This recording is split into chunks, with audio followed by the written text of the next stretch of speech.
Blog Talk Radio.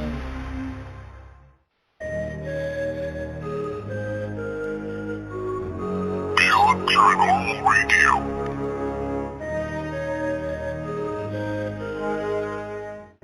Who goes there? Also, what is your name? Barbarian, turn back the way you came. This land is my territory. Human feet are forbidden to step here. Turn back or suffer consequences beyond your imagination. I will burn your soul for 1,000 years if you defy me.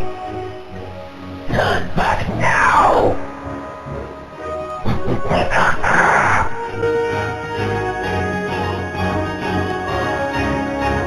Beyond Paranormal Radio.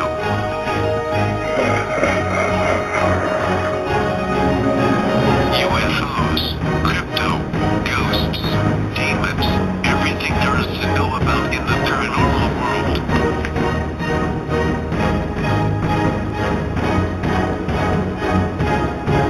So buckle up, it's time for Beyond Paranormal Radio.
Welcome to Beyond Paranormal Radio, back for another week.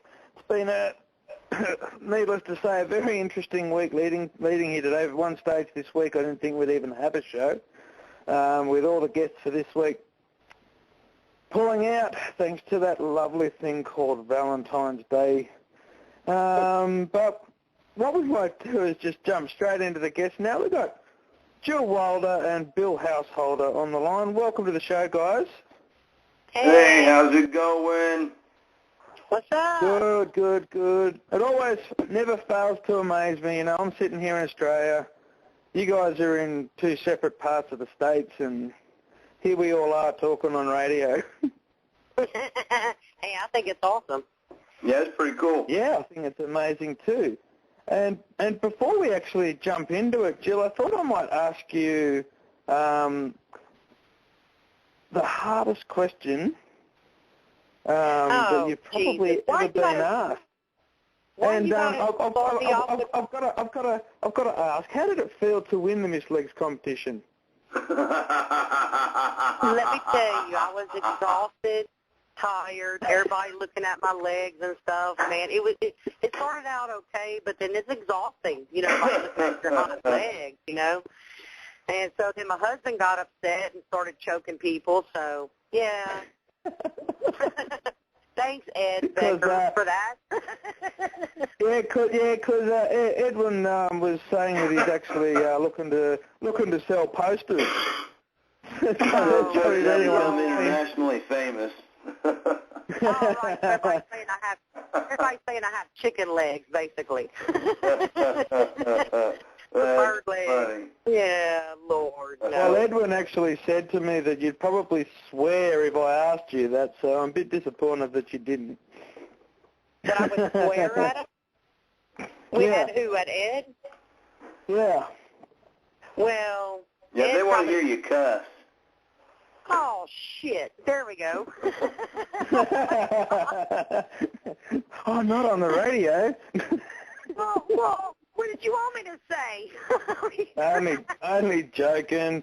Seeing as that we're already on you, Jill, do you want to tell everyone a little bit about yourself? All right. I don't know what everybody wants to know, but I'm actually founder of a paranormal group called Louisiana Paranormal Investigators.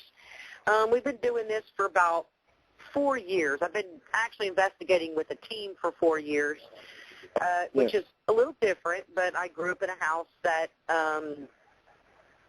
had activity going on, I must say. It was nothing actually very scary, but growing up with it and not having the knowledge we have now, yeah, it was scary. And so, anyway, I don't know what else you want to know. No, that'll do for now. We'll get a little bit more into your experiences Absolutely. in relation to your haunted house and all that as we go through. But Bill, you're Bill Householder from Householder Paranormal. How long have you guys been going for, mate? Okay, I didn't quite understand you there, Brett. I just wanted you to let us know when you got started, mate. Oh, I got started investigating in the paranormal myself, almost 4 years ago now. I live in a haunted house, so that's basically what kind of got me into it overall. Like I said, I've been doing that for over 4 years. I've had a full team now for a little over a year. Yeah. And having some technical issues here. Well, we got a bit of my own show playing back at us again. Yeah, I'm trying to fix what that. You sound like? I don't like hearing my own voice. I don't even listen to the archives. That's funny. Bill, what's going on? Come on now. You was all sounding professional. Now you're all... I'm technically challenged. Leave him alone, Jilly. Just leave him alone, Jilly. Just wanted to hear himself talk again. Hey, I've got to do this to him. You know, I mean, it's if I didn't, he wouldn't realize how much I love him. So he'd think something's wrong. You know, after I started doing the investigating, we started having some things happen for the team. We've been on quite a few radio programs now on the internet. We've been on 2 web TV programs. We've been in the local paper. Jill and I now have our own radio show, Paranormal Realm Radio. Hey, I didn't bring out the big guns, Bill. That's wrong. And that's about where I stand right now. He's all trying to make me look bad. You see that? This is what happens. That's all right. That's make you look bad, terrible, sweetie. Bill. Yeah, I kind of just relaxed on my little intro, but you went all big on me. Well, you better pick up your act, Jill. That's right. Well, was your house on Haunted Collector? No, break out that step stool. Come on, step up. Whoa. Y'all, I'm just picking. I like to pick a lot. Bill knows how I am, so I'm The just claws kidding. are out. This is awesome. We've turned Beyond Paranormal Radio into The Young and the Restless, obviously. We're messing with each other. No, go ahead, tell them about that stuff, Jill. Yeah, go on, Jill. Tell us about Paranormal Witness. No, I wasn't Paranormal Witness. Brett. No, I was actually Haunted Collector. I did Haunted Collector. I did. Yeah, I did Haunted Collector. We were actually the season opener, if anybody watched that series. And the house, I was the one from Louisiana, and the house actually had quite a bit of history. It was a church. And this gentleman by the name of Mr. Brown bought the house, and he moved it to where it is located now. We still own it in the family, and they still experience different things, but I thought it would be neat to have, you know, somebody from a big show come in and see what they would capture besides us. And they actually found a gun on the property. And not sure, we have the gun, and not sure, anyway, they experienced some things themselves along with the crew, which was pretty cool because, you know, I was staying there till 2, 3 in the morning as they would wrap up their whatever they were filming, B-roll, whatever, and they would actually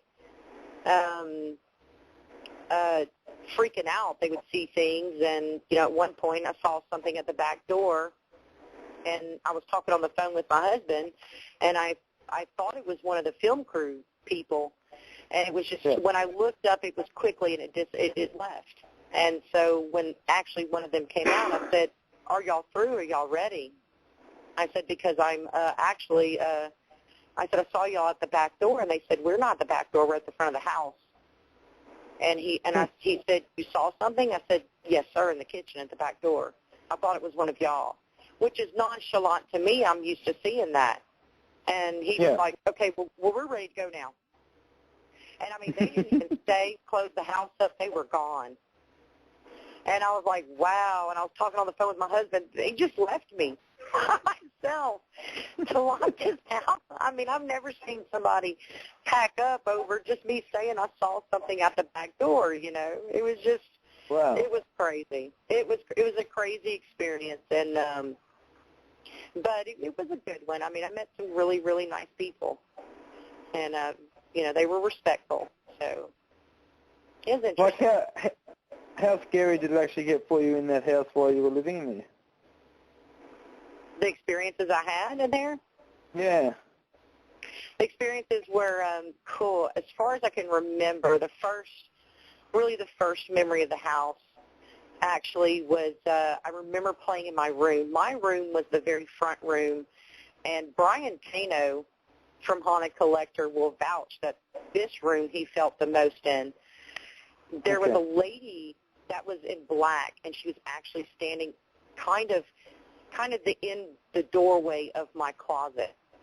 And she didn't say anything, but I called her the lady with no face because it was like her face was blurred, like I just couldn't see it.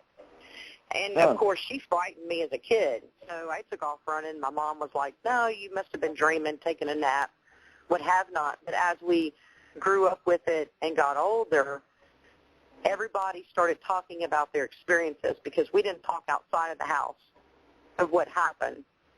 And there was some of us getting touched.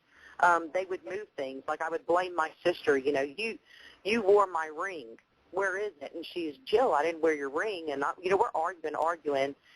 And I'll never forget the ring that I just was so upset with her about.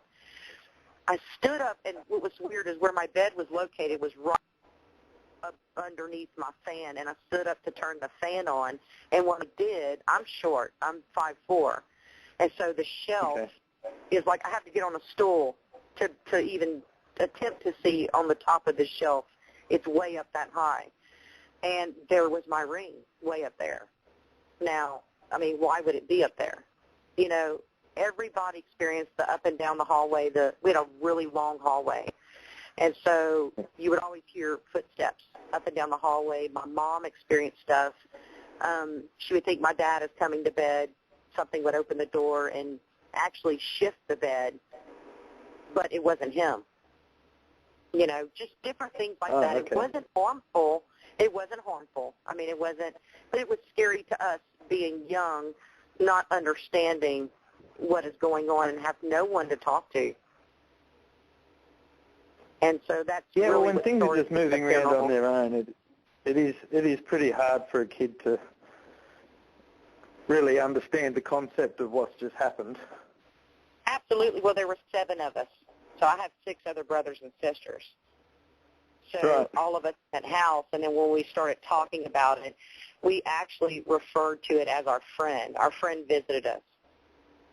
And it was scary at the same time. There was a lot of nights I slept with the lights on, even as a teenager. I was terrified. You'd hear growling noises, which most people would say, "Oh, that's demonic." No. I don't it never harmed us. I don't think it was demonic. It might have been that's its way of trying to speak to us. And so the growling noise was it was disturbing. It just scared me. And going into the home today to investigate, which we could any time, I don't feel that nervousness or scariness anymore, but more of sorrow. It's hard to explain. I don't know if they're upset or one thing they didn't like was anything loud, music loud, blaring. We moved in there not long after a hurricane, and my husband is deaf. He's partially deaf from machinery, loud machinery, and he was working out. And he, go ahead. No, I'm just saying industrial deafness. Yeah. Yes. Okay, I'm just saying if I'm talking too much, let me know. So anyway, just to give everybody an idea, he would actually hear them being partially deaf. I mean, they would slam cabinet doors, and here he's there pumping iron, he's working out, he's blaring music. And when I came home one day, he said, I thought you were home. I said, no. He said, I thought you and the kids were home and you were putting up the groceries. I could hear cabinet. He said, I'd walk around the house. You weren't there. And I said, I told you about this house. He said, Jill, I walked around the house, started praying all over the house. He said, I was so scared. He said, man, they were slamming. I said, they don't like it loud. They like it quiet. And so I thought that was kind of interesting, finding out that it was a church. Got his attention, didn't it? I'm sorry? Say that again? Got his attention, didn't it? Yes, well, I played, as a teenager, I blared music, and it would let us know, you're being too loud. Kind of like a parent figure. It's weird. And they're very intelligent, but they're very... It used to be a church, yes, sir. And then actually the people that owned it decided to build a bigger church. And so the people they sold it to actually started making mayonnaise out of it, like a little store, because it was weird the way the house was. It actually had 3 doors in it. So you had maybe where they sold different items, and then you had a doorway into the house, and then you had a back door that went into the kitchen. Right. It was kind of strange the way it was set up, because in my bedroom I used to have a screen door, but my dad, he blocked that off and kind of, filled that part in. And so anyway, Mr. Brown that bought it, he moved the house, and he actually lived behind it, and he sold it to another couple, and then my mom and dad bought the house, and it's been there since. Okay. Oh, so that's all very interesting. The way it is. The way it works. Seen the Haunted Collector, the first episode, they know. Yeah. As I found with a lot of haunts, did what was in that house kind of pick on one person in particular and leave a lot of the rest alone, or did it just pick on everyone evenly? Everybody would probably tell you it was me. Okay. In my family, they probably would say that. And I would say my mother's passed away, but I would say her because, as we grew up and going on dates and going out and different things like that, I mean, she was home more than anybody. Yeah. And, but they said that, I know that when I had moved out at one point and moved back home before I got married, and the activity to me seemed to have picked up. My brother I walked in his room to talk to him, and he was freaking out. He's like, turn the light on and don't turn it off. And I said, what happened? And he said, there was something white going back and forth on the bed. I thought it was you. And I said, no. I said, I was watching TV. And he just flipped out. I mean, to us, that's innocent to some people. I'm not saying some people, but people that experience stuff, that seems like nothing, but to our family that was scary. We had no understanding of what was going on. Right. Yeah. And so, anyway, everybody would say it would be me, but I think it's because I took more of an interest in it. I was researching. Of course, back then we didn't have computers like we do today, so I was going to the library and reading up on ghosts and different stuff like that. Yeah. Now, I might just jump over to Bill quickly, as soon as we're on the haunted house topics, because there's so much I do want to get through. Bill, because I know about your haunted house for quite well. How long ago did you notice it straight away when you moved in, or how long did it take for you to realise that your place was haunted? No, it didn't start happening straight away. I'd say the first thing that happened to me was when the comforter got tugged on. And that was, probably about 2 months after we moved in. Okay. And then I didn't have anything else happen again until Bella, my youngest pit bull, went off staring at the wall and growling. Yep. And that's when I got a buddy of mine in with his team, and they did an investigation, and we got a couple of EVPs, and then things have just kind of slowly escalated from there. I mean, now I've experienced everything here, Brett, except for a full-blown apparition. Yeah. Well, I mean, even with on a previous radio show we won't mention, we even did a live investigation at your place, and I think we caught a bit that night too, didn't we? Yes, we did. Unfortunately, my audio from that was all jumbled up because there was just too much background noise going on. But but since we'd done that show, I continue to see shadow figures every once in a while. We was down in the basement, me and Craig was, and we was filming and doing a little bit of EPP work. And I looked over to my left, and about 2 feet from me was a for lack of a better term, a shadow figure standing there looking right at me. I saw the perfect outline of this human being looking me right in the face. Wow. Yeah, that scared the crap out of me. I about wound up on Craig's shoulders on that one. Yeah. What is the history of your house there, Bill? Records date back to 1928. Everything prior to that was destroyed in a fire. Okay.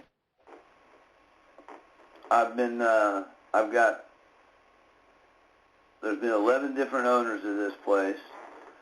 2 people that we can directly tie to this place, both by the name of Strickler. One was a 17-year-old boy by the name of Jimmy that died in a car crash, and the other one was his father that had moved 3 blocks down and in 72 took his own life with a shotgun.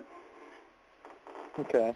And other than that, I've heard a couple stories of one of them's of a little girl by the name of Rudy that supposedly was here and lived here at one time and had some kind of affliction, either MS or multiple sclerosis or something like that. And I was told of a building that used to be out in the back of the property that's no longer there, where a man by the name of Jasper used to beat all the help. I'm not sure what that's about. Like I said, our records don't go back that far, but that's about where that stands on the history. Right. So I guess as a paranormal investigator, it's probably an advantage to have a haunted place so readily available. Well, yes and no. You know, I mean, even though I do what I do and I love doing it, there's times I'd like to have my home be my safe haven. You know what I'm saying? Yeah, that's it. That's exactly right. We'll jump back to Jill for a sec. Bit of interesting to and fro here. But Jill, since you've started investigating, tell me about some of the experiences that you've had that have really stuck with you since you started investigating. Like before my team or with my team? Either with your team. I'm not talking Haunted Collector here or anything. Just either on your own or with your team. Actually, I say investigations. I mean, we didn't have the right equipment, but, friends and I doing silly stuff that probably we shouldn't have. you know, not understanding everything going on. But I'm going to start with my team because that was just retarded stuff. But anyway, it really was. I mean, it was, you know, as far as with the team, I think one of the very prominent investigations that we have ever had was with Marciano. He was a very known mob boss in New Orleans, and we had a family contact us and claimed or told us that that was the house that they bought. It was his home. And so we were very excited. They told us a lot of history about it, that, you know, it went through a lot of things. A judge didn't want them to have it, this gentleman to have it, and eventually this gentleman was murdered.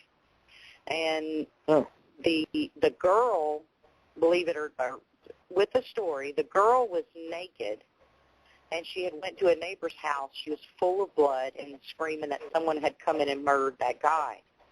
And now this guy was fighting over the house with the judge. So when we went in and did the investigation, we were asking questions of that nature. You know, who killed you?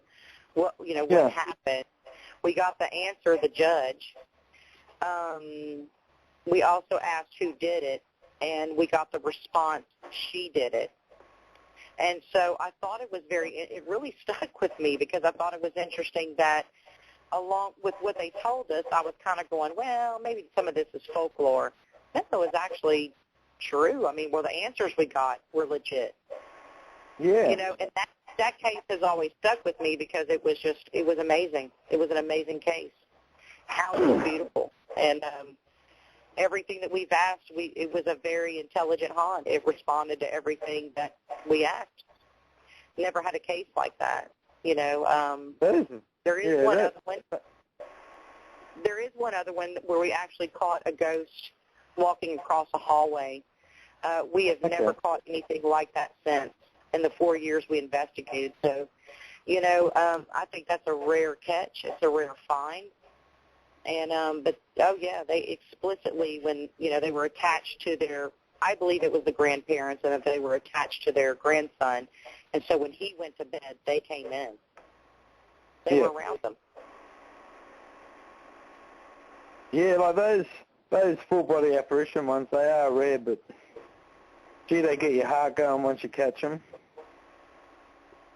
Well, they do, and it actually was confirmation for our clients. Sadly, they moved anyway against what I recommended, that I really felt it was the grandparents coming to visit. I didn't think they were not being hurt, but I understand feeling that disturbed. I really do, growing up with it. Absolutely, I do. But, you know, for my team, we try to help people understand what's going on in their home and that they can take back their home. They don't have to move. Even as I understand fear, totally understand fear. And so, but I couldn't convince them to stay, and they moved. And so, you know, I didn't have the heart to tell her that I think they're going to follow you. Wherever you go, it doesn't matter. It's not the house. You know, it's loved ones you coming to visit. Yeah. How have they gone since they moved out? Have they reported anything, or have they been clear, or what? I haven't heard anything else from her. I've emailed her a couple times, and I've never heard back from her. And so I'm disappointed, you know, because I like to stay in touch with my clients regardless, whether they're okay or they're not okay. I mean, whatever's going on, you know. I mean, I'm willing to go through a lot of lengths to get them the help they need. I mean, we're not a Halloween group. You know, we're not in it for the thrill. We get excited we can present something to a client that says, I think I'm going crazy. You know, so if we get excited about evidence, it's because, holy crap, here we can give something to this client to say, no, you're not crazy, and this is what it is. And so, and what is your next step? Now, believe it or not, 90% of our cases they just want to know they're not crazy. And that's it. It's done and over. You know, there's very few cases to where we have gone to an extreme of months and months of helping, of just trying to, you know, get prayer groups. I mean, anything that's going to, you know, take back their house. But that one case, yeah, she was spooked enough to where she said, I'm done, that's it. Yeah, I think where you said you haven't been able to contact them, I mean, I've had a few cases myself where they've just gone through a phase where they've just thought, we're going to ignore the whole lot. It seems whenever we talk about this case, it gets worse. And so they just go into like a cave. Like, what do you mean by worse, Brett? What do I mean by worse? I mean, yeah, I've had cases where when people are talking about it, like family members get attacked and that sort of thing. So then they just go into, we're not talking about it, we're going to ignore it type process. Oh, wow, really? Yeah, I've had a couple of cases like that. One of them fairly recently, actually. Eventually they finally realised that they couldn't, and they had to come back and say, hey, we need your assistance and we need it now, type thing. Yeah, and I always say to people, you can ignore it all you like, but it's not going to make it go away. Absolutely, that's what I'm saying. I mean, I really do believe in my heart that this is family members coming to visit, and there's people that have looked at the video, and what was so bad was that we were trying to upload our findings. We were so excited that the DVR actually we were using just was not wanting to cooperate with anybody's computer. So I had a friend of mine film it for me, film the screen. Yeah. And so dummy me not thinking, I'm like, holy shit, it looks good. And so people were automatically assuming this is a fake, she was photoshopping or whatever it was. I don't even have Photoshop. Couldn't even tell you how to operate the crap. And so everything that we have is raw. I don't mess with it. I don't slow it down. I don't speed it up. I don't take out hum hiss. Everything that I produce as EVPs is how you've originally heard it on the recorder. All I've done is uploaded it into my computer. And so I was so disappointed that I really thought that people that are wanting to see actual ghosts would really take to this, and they don't. And they tell me, well, it's hard to see. I see reflections, or I see this hallway had no reflections. The only door that was open was the door that I was in with the son's bedroom, excuse me.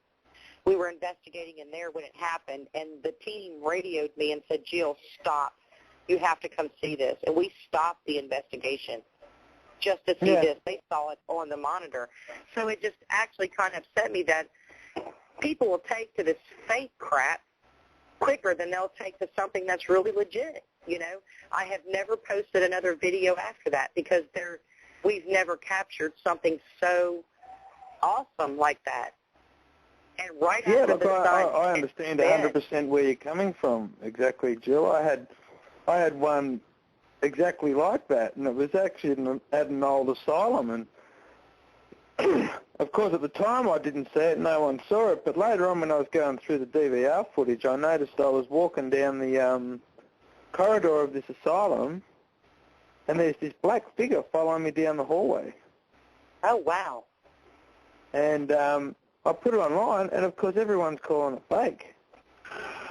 Oh. It's like, you can actually see by the footage that there has been no editing on it. Maybe maybe the footage has been slowed down a touch because it was a very quick, fleeting thing. But apart from that, there's been no editing to it at all. I think it's just. Sorry, go ahead, Jill. And Brett, what I think about that is honestly that if any of these people were to actually experience and feel and see, because what these people didn't know, what I didn't tell them, was this is crazy. That I went to the restroom and I went to open the bathroom door to leave, and I couldn't get out of the bathroom. I mean, I turned the lock. I mean, no matter what. And I felt something behind me, and I said, okay, I even said out loud, this is not funny. I'm not laughing, and I know you can see my face. Please open the door. Just let me get out of here. and I was getting upset. And finally I was able to turn the doorknob. And when I walked out, there was the client and a friend of the client standing in the hallway, and they said, "Were you just locked in the bathroom?" And I said, "Crazy doorknob."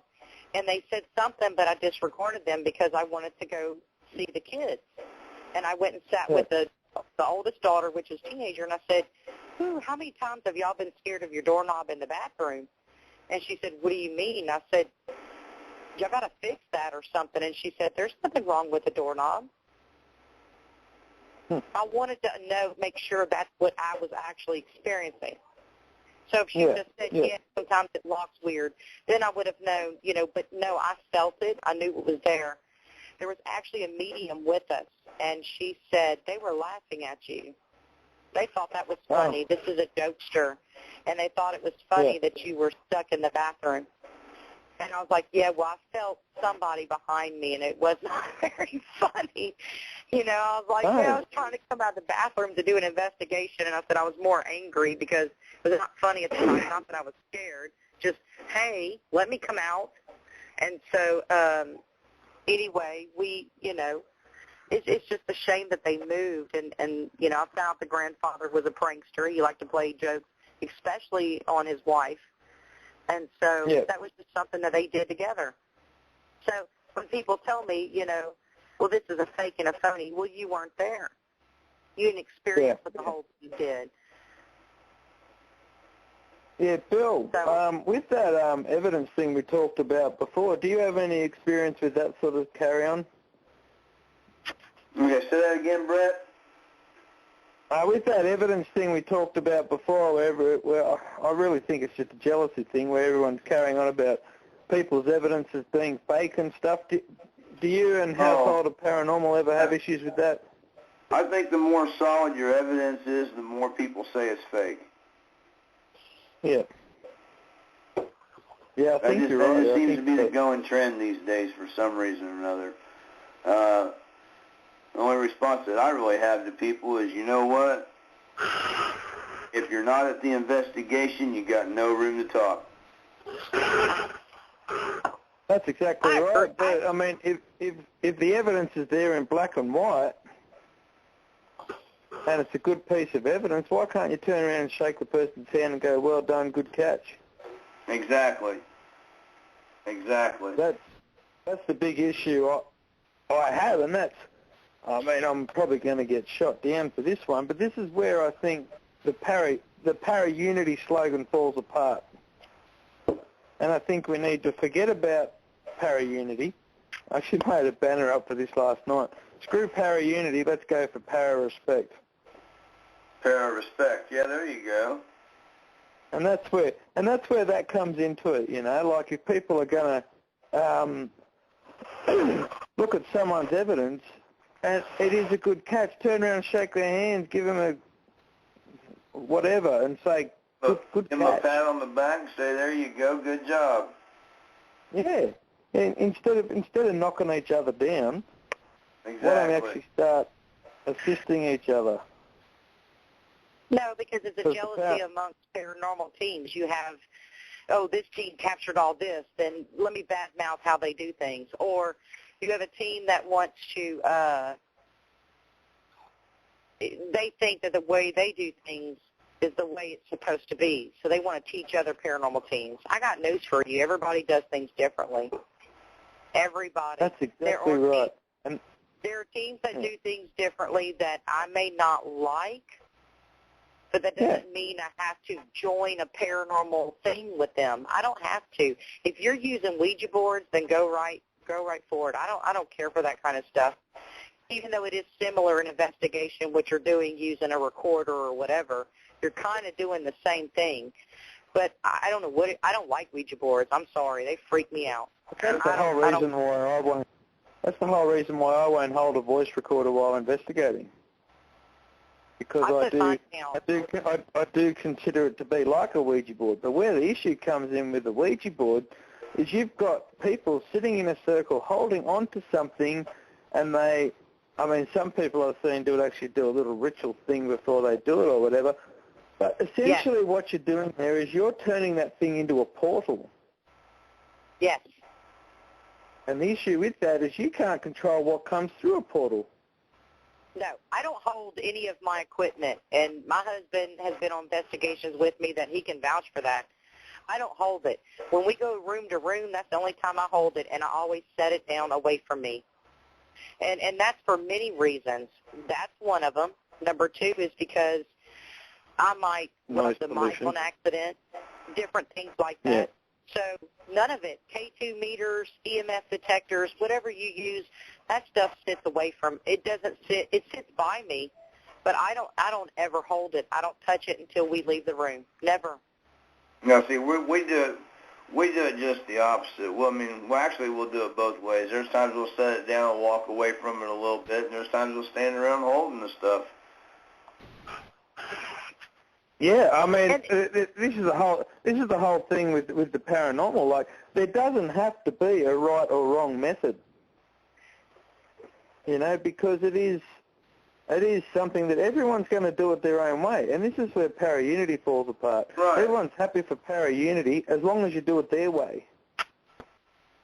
Right. Now, I'm sure, because, see, I run my team. We do overnight lockdowns, which, you know, I'm sure that there's a lot of teams that don't do that, which is fine. If it doesn't work for them, then, you know, it works for my team. Exactly, Bill, and I mean, I'm not saying that you're doing anything wrong. I mean, there are some people that actually have headphones on, and they walk with their recorders. And I can understand that. They're trying to hear for things that, of course, is not, maybe you may not hear just, you know, walking around. And I get that, you know, but I just don't touch the equipment because I don't want it tampered with. If something is interacting, it's like, say, for instance, a K2 meter, then I don't want anyone else to say, well, Jill, you're, you know, because even our cell phones, we don't keep our cell phones with us because that messes with the equipment. Right. Yeah. And so I like for our, you know, that anything that I think is going to interfere, because that's why we do, we go around homes and we check for everything. Because, of course, I'm not going to set a K2 by a refrigerator that's going to kick off and on and go, oh, that's paranormal. You know, it's taken to red. Oh, my God. Right. You know, I'm not stupid, you know, so that's why we check everything. I tell everybody, go on the walls. I want to know everything. It's for placement of where to sit in each room, and I take note of that, and so does my team. So we know where to sit, where to place the equipment, that if it does, say we have interaction with K2 meter, then we know it's legit. Yeah. Yeah, because you just shake those things a little bit and they go off. Oh, Yep. Absolutely. You slide it across the floor, it's flashing. I mean, we've done it before. Yeah, like, I'm passing it to the next part here. Put it by you. You know, I've slid it across the floor and it's going off. And we know that. We know that that's what it is, you know. Those things are very, very sensitive. And they're kind of hard to work with in my book. So. Yeah. Sorry, I just had a bit of a phone issue on this end. Brett, I wanted to say that actually Marcia Becker and Ed Becker are listening up almost till 10 o'clock, but they said the chat wasn't showing. Yeah, So no, because of the week I've had, Okay. I've kind of bypassed chat today. Usually I do like to keep chat going, but just with the way, I've had a crap week, just putting it nicely. So I don't really want to watch over at chat and see what's going on. So sorry about that. This week there'll be no chat, but next week we'll get chat up and going again. Mm-hmm. I see how it is, Brett. You're slipping, Brett. Wait till your show. Wait till we have you on our show. Yeah. Oh, you're gonna close chat down for me too, are you? No, Marcia just said there was no chat, and I was like, I don't see it either. And so it's not that I'd be chatting a whole lot because I something like talking like this, I have to focus. And so if I get to chat, and you'll never hear from me again. So, but maybe if they wanted to chat with other people. So I just thought I'd bring it up if we had kind of a little break. There was no chat, so. Talking about Edwin Becker, I might just play this. Ed asked me to play this for him this week. Get his Famished book out there a bit. It's a great book, and I find it funny that he actually wrote it as fiction, but it's kind of become non-fiction now. What book? Or, oh. This is author Edwin F. Becker telling you for your own good to read Famished. Yes. You can run, but you know that they can catch you. You can hide. You just can't hide forever. They have a speed and strength driven by total insanity, and they have a relentless hunger for human flesh. They are famished. Some think this is a novel, except for the guy in Miami whose face was eaten, or the college kid in Maryland who became lunch for his own roommate. Do you think zombies are frightening? You need to read Famished. You need to prepare. You need to be afraid. They're already here, for this is reality. Get Famished at Amazon.com, Barnes & Noble, and other select bookstores. Read Famished. Just not before bedtime. www.edwinbecker.com.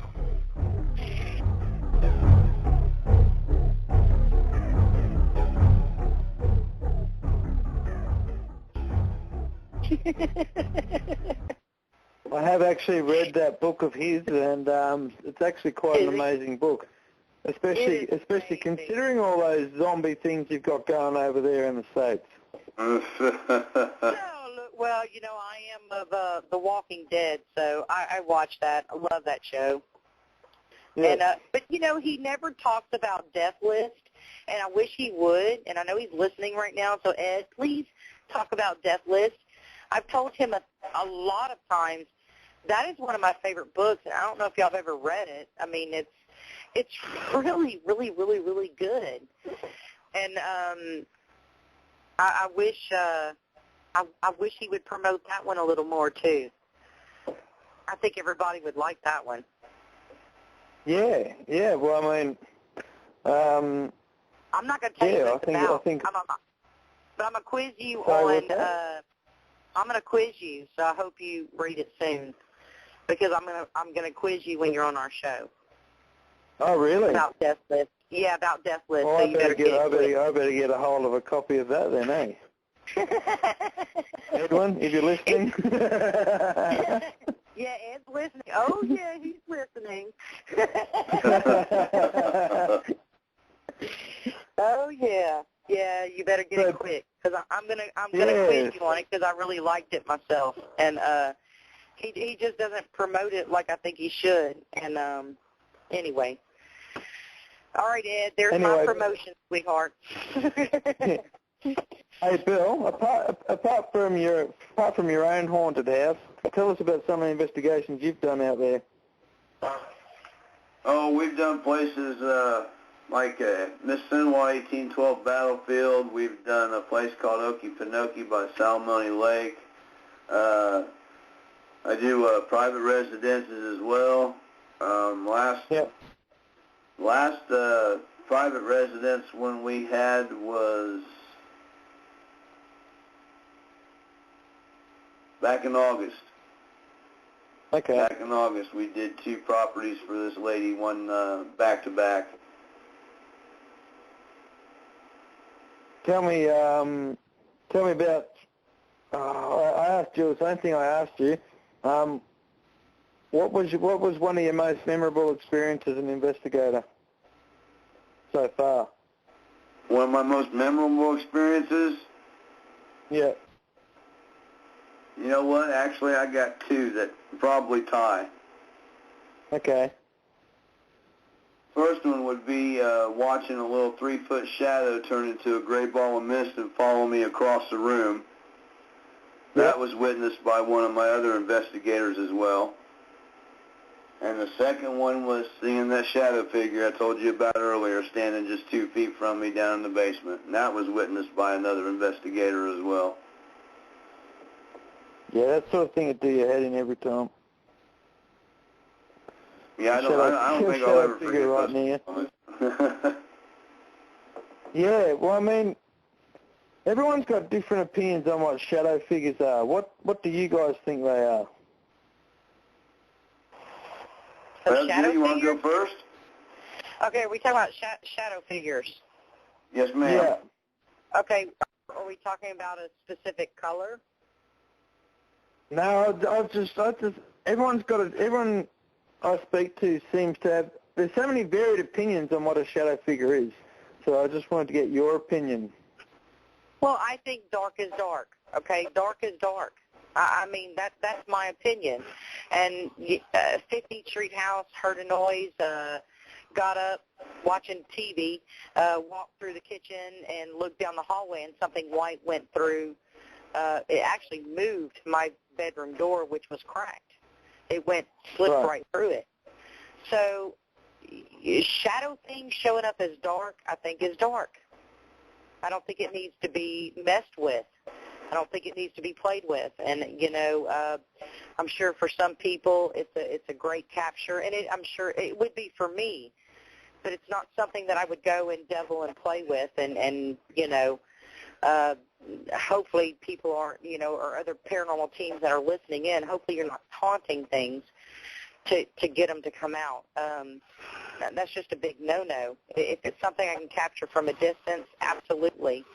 But I know it's out of my league, and I know it's out of my league, and I'm not going to play with it. It's, I will find the correct help. If it's, I haven't visited anything like asylums or anything. I would love to, but I know I'm on my own on that one, but in which I would bring protective metals and stuff. But, I think it is what it is. It's dark. It's not nice. Yep. Yeah. And I think it produces itself for you to want to come closer and take an interest and get involved, and then I think that's when you will be in trouble. I think they produce themselves to scare the shit out of you. Well, that too, but I mean, it wants you to. I agree, but it wants you to play with it, and I mean, I'm not a stupid woman. I'm not going to do it. I'm just not. I mean. That as far as paranormal, that's not what I'm about. Right. So, I'm going to get the proper help that person would need if that was in a home. And I mean, we've seen them out of the corner of our eyes and have said what we've seen. We've never actually captured them. Do you say human entity or non-human entity? Human. Oh, I would say no. Okay, that would depend on the situation. That would actually depend on the case for me. For me, I can only speak for me. So I would have to feel and see what was going on to know that if it's evil in life. I don't know. I don't want to say that. I just feel that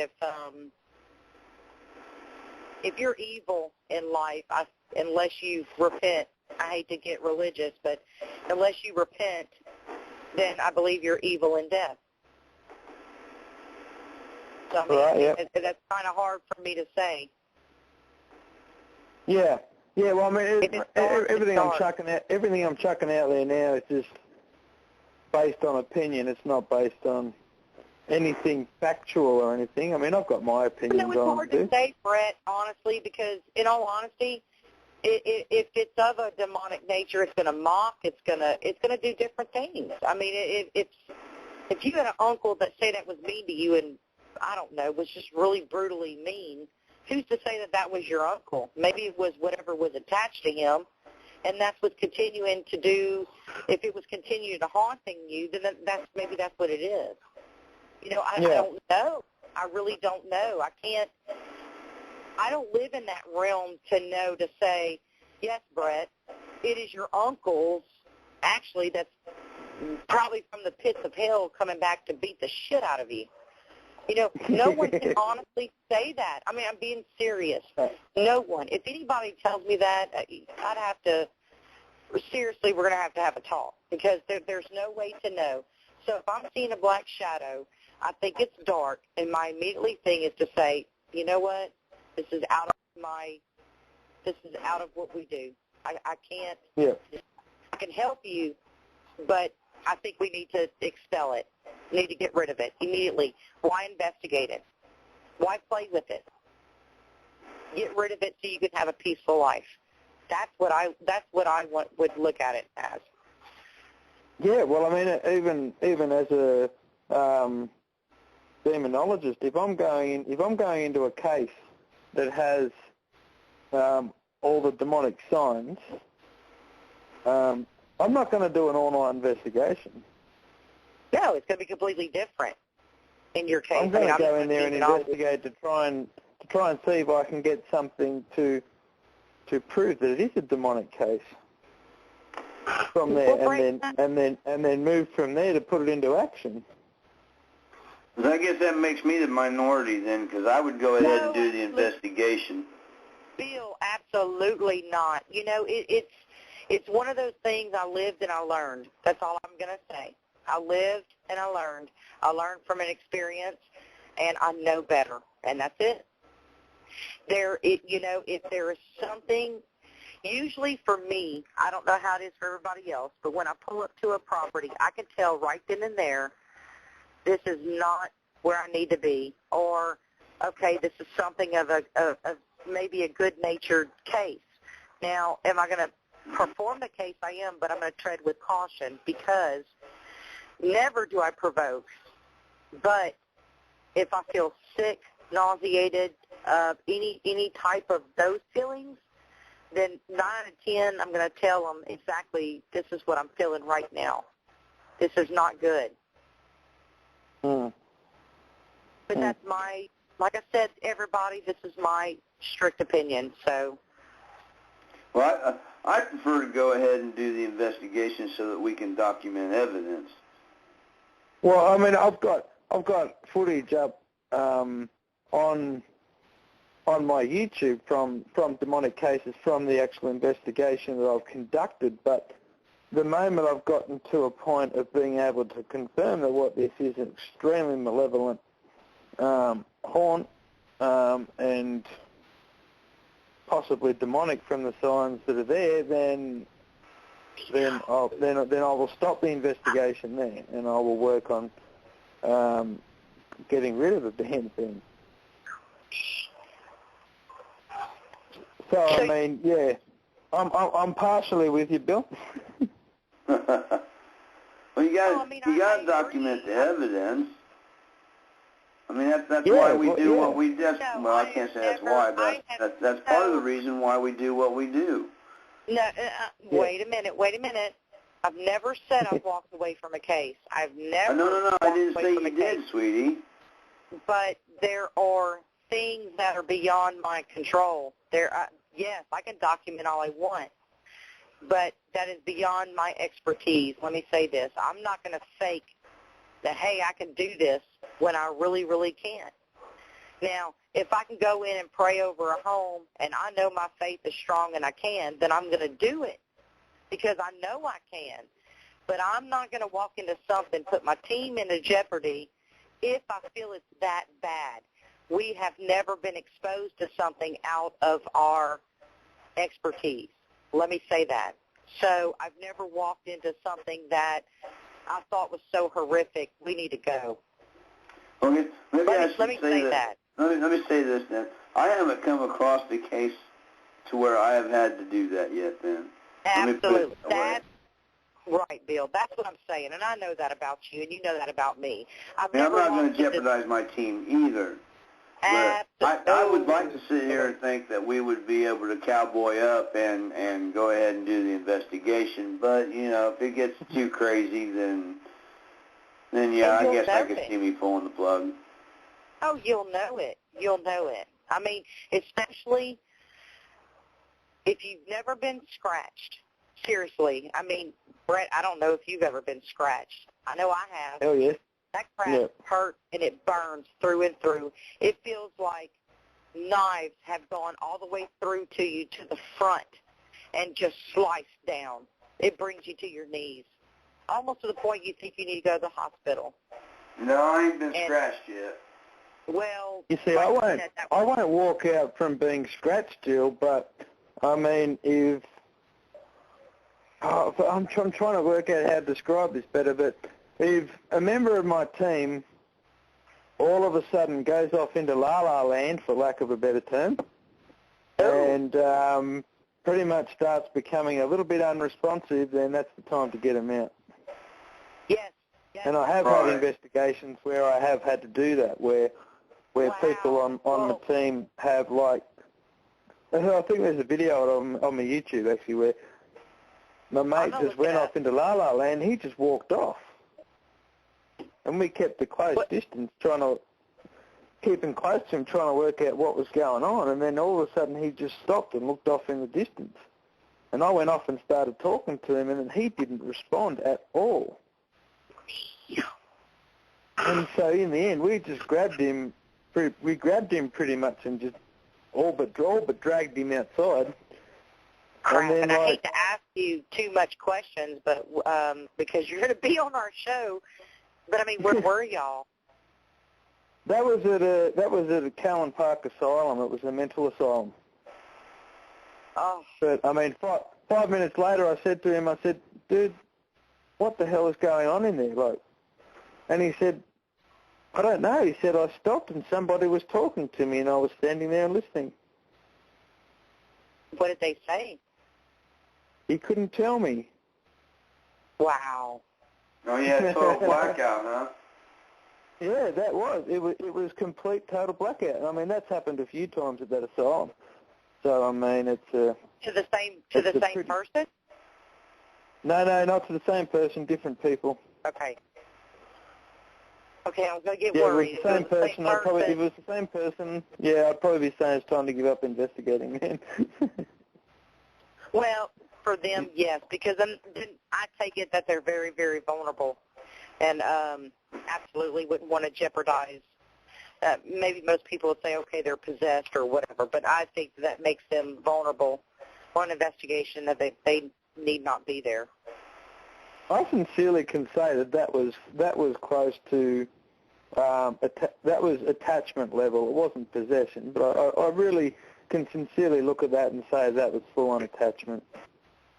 Yeah, I'd say that was borderline possession there. Yeah, I think if I'd left him there any longer, it probably would have gotten to that point. But that's the whole thing. I think with investigating, it's you got to know when to get out, you know. Well, you got him out of there, so I'm sorry, curiosity kills the cat. I have to ask this. So you got him out. You got him out there, but did y'all say prayers, or what did y'all do? I mean, do you feel that just getting him out there made it okay? It was okay? I find in most occasions that getting them out will be okay. I make all my team carry like crosses and stuff when they're investigating too for protection, but all the protection in the world isn't going to save you if something wants to come through that protection. But I do find in most occasions. Well, I do find in most occasions. No, but that's a fact right there. But I find on most occasions if you get them out of the location, they'll be fine. Okay. You didn't agree with the protection statement, obviously. No, because I'm sitting here asking you questions. Wait, no, I got to save this for our show. I'm getting ready to ask you, Jill, who's interviewing who? I'm sitting here interviewing him. I'm sorry, it's in my nature. I can't help it. I'm sorry. Well, okay. No, that's all right. That's I'm all not right. going to say I disagree or agree. I'm not going to say that. Even though getting him out is great. If he feels that he's okay getting him out, I mean, that's what we do. If somebody's feeling sick on an investigation, I walk them out. They're not to walk out alone.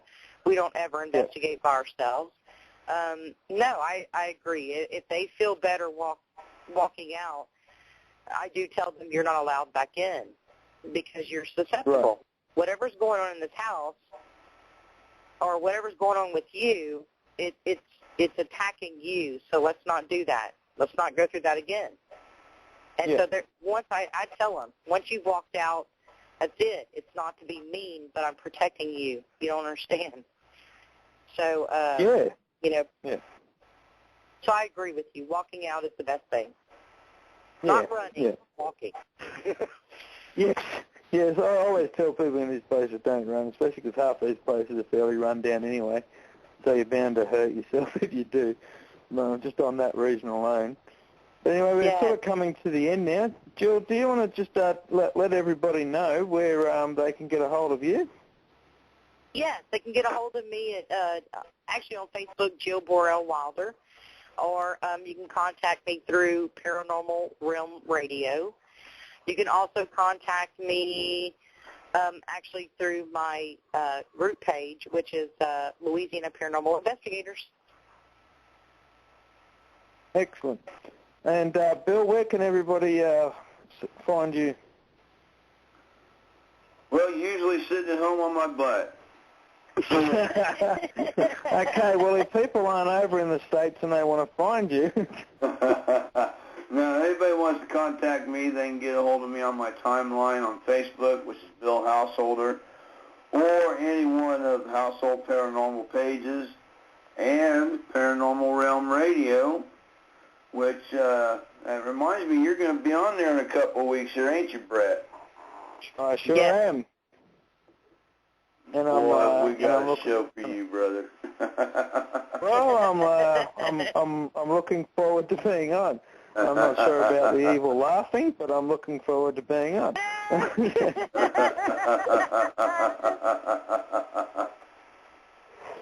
Well, all right, but guys, thank you very much for coming on tonight. It's been awesome, and you guys can be guests on here anytime you want. Absolutely. Just let me know, and I'll be here. Yeah, just give me a holler, Brett. I'm here for you, brother. Sweet. Thanks, guys, and I'll talk to you soon on Facebook. We're going to play a bit of music now, and then we'll jump straight into the Exie Susanne interview. Thanks very much. Absolutely. All right. Thank you. See you guys.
just wait for...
Exie, are you there now? I am. Thank you for coming on. That was very interesting. There's some poor person in America wondering why they're getting called by some strange Australian. I'm so sorry. Yeah, no, that's okay. But we've also got Taryn on, who's my co-host. So she'll be on here today. Yeah, I want to thank you firstly for stepping in at short notice.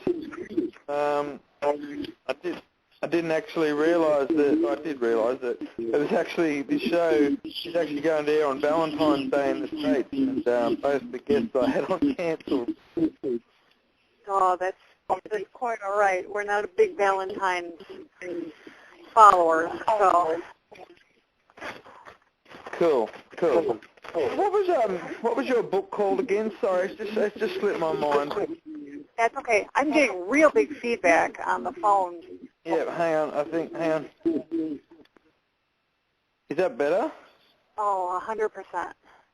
Yep. Yeah, Taryn, if you're listening, that was your phone that was feeding back. I'm going to try call. If you could try call back in with your Skype ID, click on the Skype button and call back in that way. All right. So sorry, Exie, what was your book called again?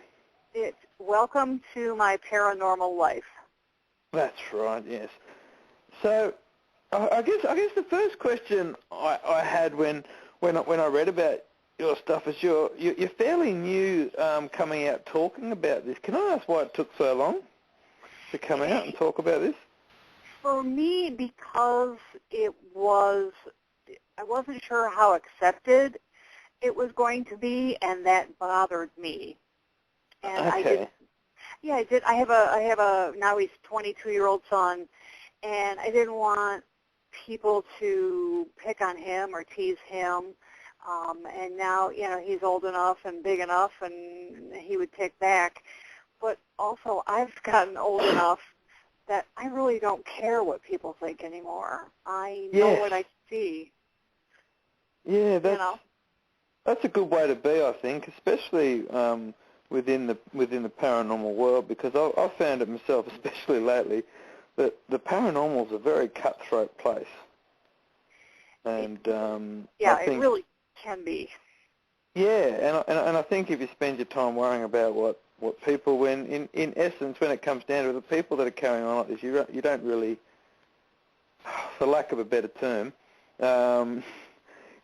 you don't really care for these people, and when it comes down to it, the only opinions that matter are of the ones that are close to you. Exactly. And I think that's what's essential in this.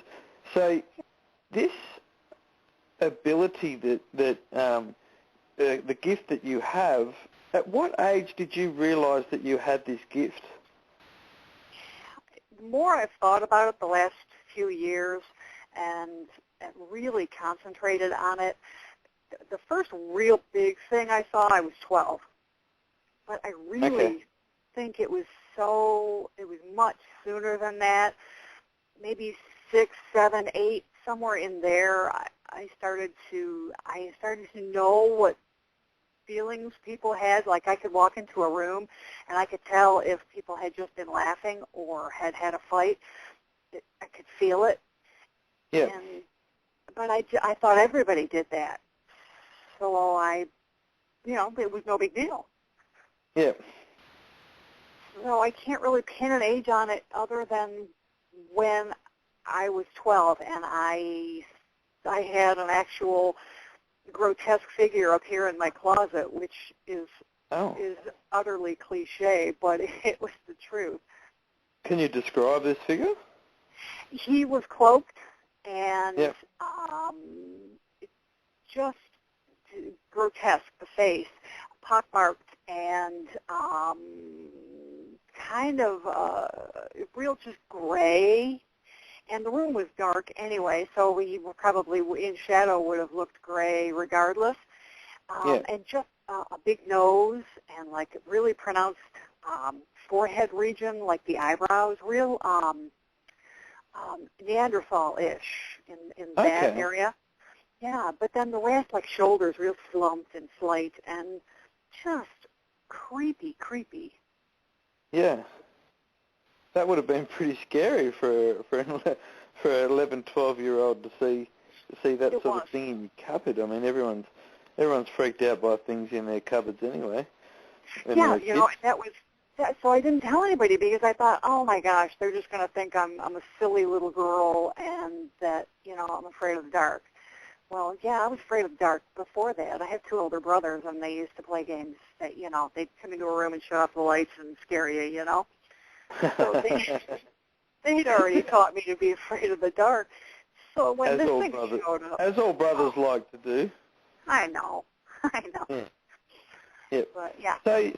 So your gift sort of started off as an empathic kind of gifting. Yes. Now that I look back at it, and it has continued. When people have fights, it really bothers me. Yeah, I don't like that at all. Or a funeral will drive by me, and I really pick up what's happened in the cars. Yeah, I actually find that that empaths seem to have the hardest time of all the gifts. I've spoken to a few in my time, and they seem to really, really struggle with a lot of things. But you seem to have picked up extra giftings as well. Well, to be able to see and to hear, and then occasionally I'll smell, like I'll pick up on a past aunt's perfume or grandma's out of nowhere for no reason. There would be nothing around me or any reason other than that I had thought of them or talked of them within that day or a half hour, and it'll hit me and I'll smell it, and it's just fabulous. It makes me smile, and I look at the heaven and I say, "Thank you so much. I love you too." Because I can't think of anything else it would be. Yeah. Is it imagination? I don't know. I don't think so, but. When you first realised that you sort of had these giftings, how did you go about developing them? Yeah, first off, I ignored them. Okay. Because in the States back when this all started, that would have been in the 70s, you didn't talk about that, any of that.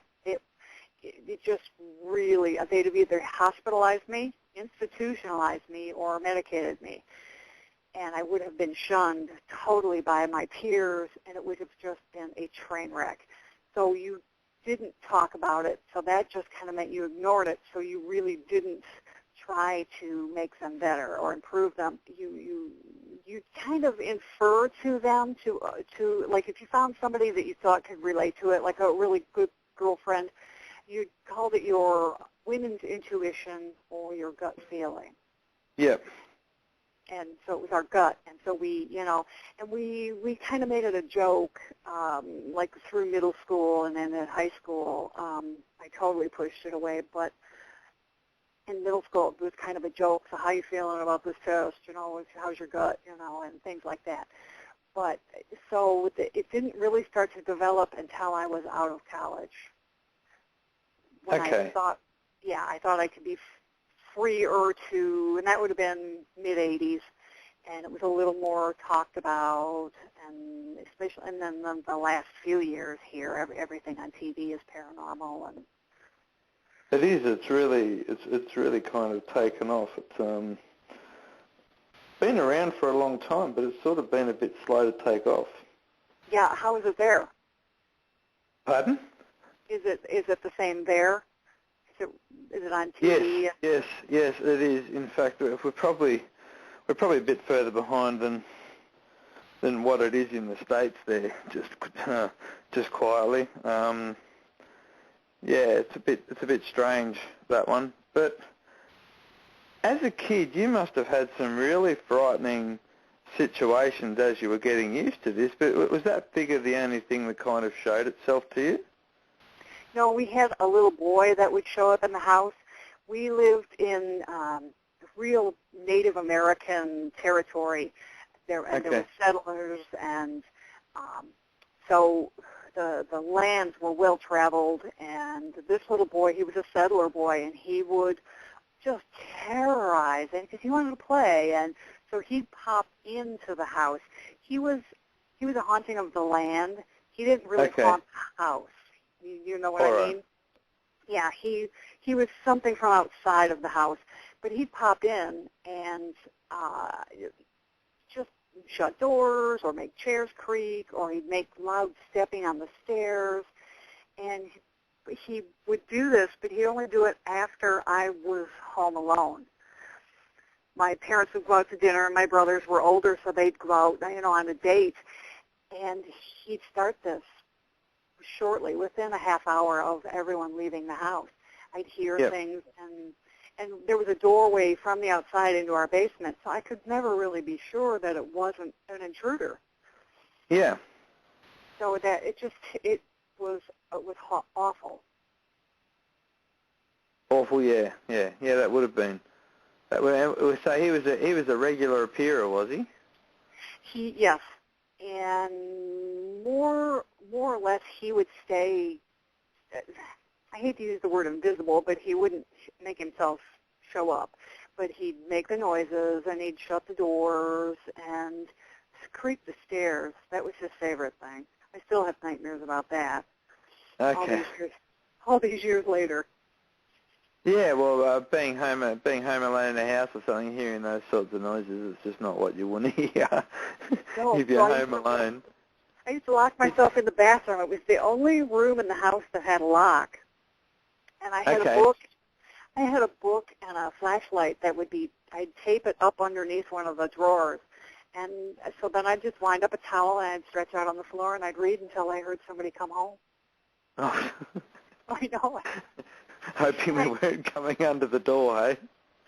Yeah, and it was like, you can't come in, and I never thought about that as a kid, that he could just come through doors, because he was coming through walls to come in the house. Yeah, well, when you sit there and think about that, you probably now later on, you probably sit there and look at that and realise that whatever was there was probably sitting next to you reading the book too. Probably. Yeah, it would be like Nancy Drew. Yeah.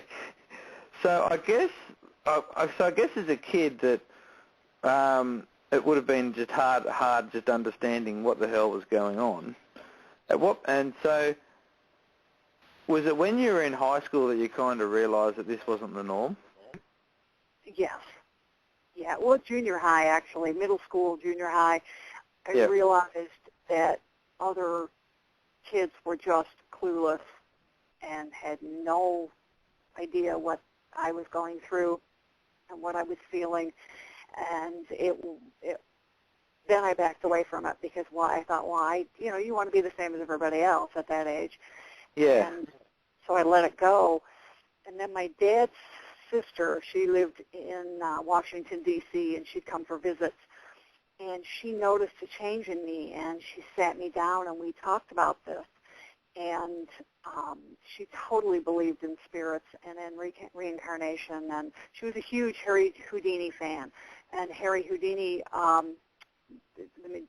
he so believed that he could come back, and believed in reincarnation. And so we talked about that, and it really helped me feel better. Okay. So I kept it hidden. I mean, my parents had no idea that any of this was going on, neither did my brothers. And I kept it hidden, and then she came back. Oh, my gosh, I was in college, and she told us that she had breast cancer, and it was stage 4, and she was dying. So she and I sat down one late night and talked, and she said, if it is at all possible, I will come back to see you. And I thought, you know what? She had bright red hair and a very domineering and wonderful, bright, just loud woman. And I was like, if anybody can do it, you can do it. And it's in my book, and she damn well did. It was amazing. It was amazing. How did she appear to you? She came into, I was in an apartment up in where I went to college, and she came into my tiny little apartment, and the curtains on the windows blew straight up, and the room dropped about 30 degrees, and the room started to spin. I got very dizzy, like being on a ride, a Ferris wheel or roller coaster. Yep. And I knew instantly that this was her. And I just started to talk to her, and I thanked God that she was no longer in pain, and I was sorry. I would miss and I would love her forever. And I suddenly knew time was getting short, and so I said my goodbyes, and the curtains just dropped, the room stopped spinning, and it warmed back up, and I reached for my phone. Yeah. Because all of a sudden I knew my dad was going to call me to tell me that she had passed. And my hand hit the phone, and the phone rang, and I picked it up, and I said, "Hi, Dad," and it was my dad. And wow. It was years later, he said to me, he goes, "You answered that phone, 'Hi, Dad.' How in the hell did you know?"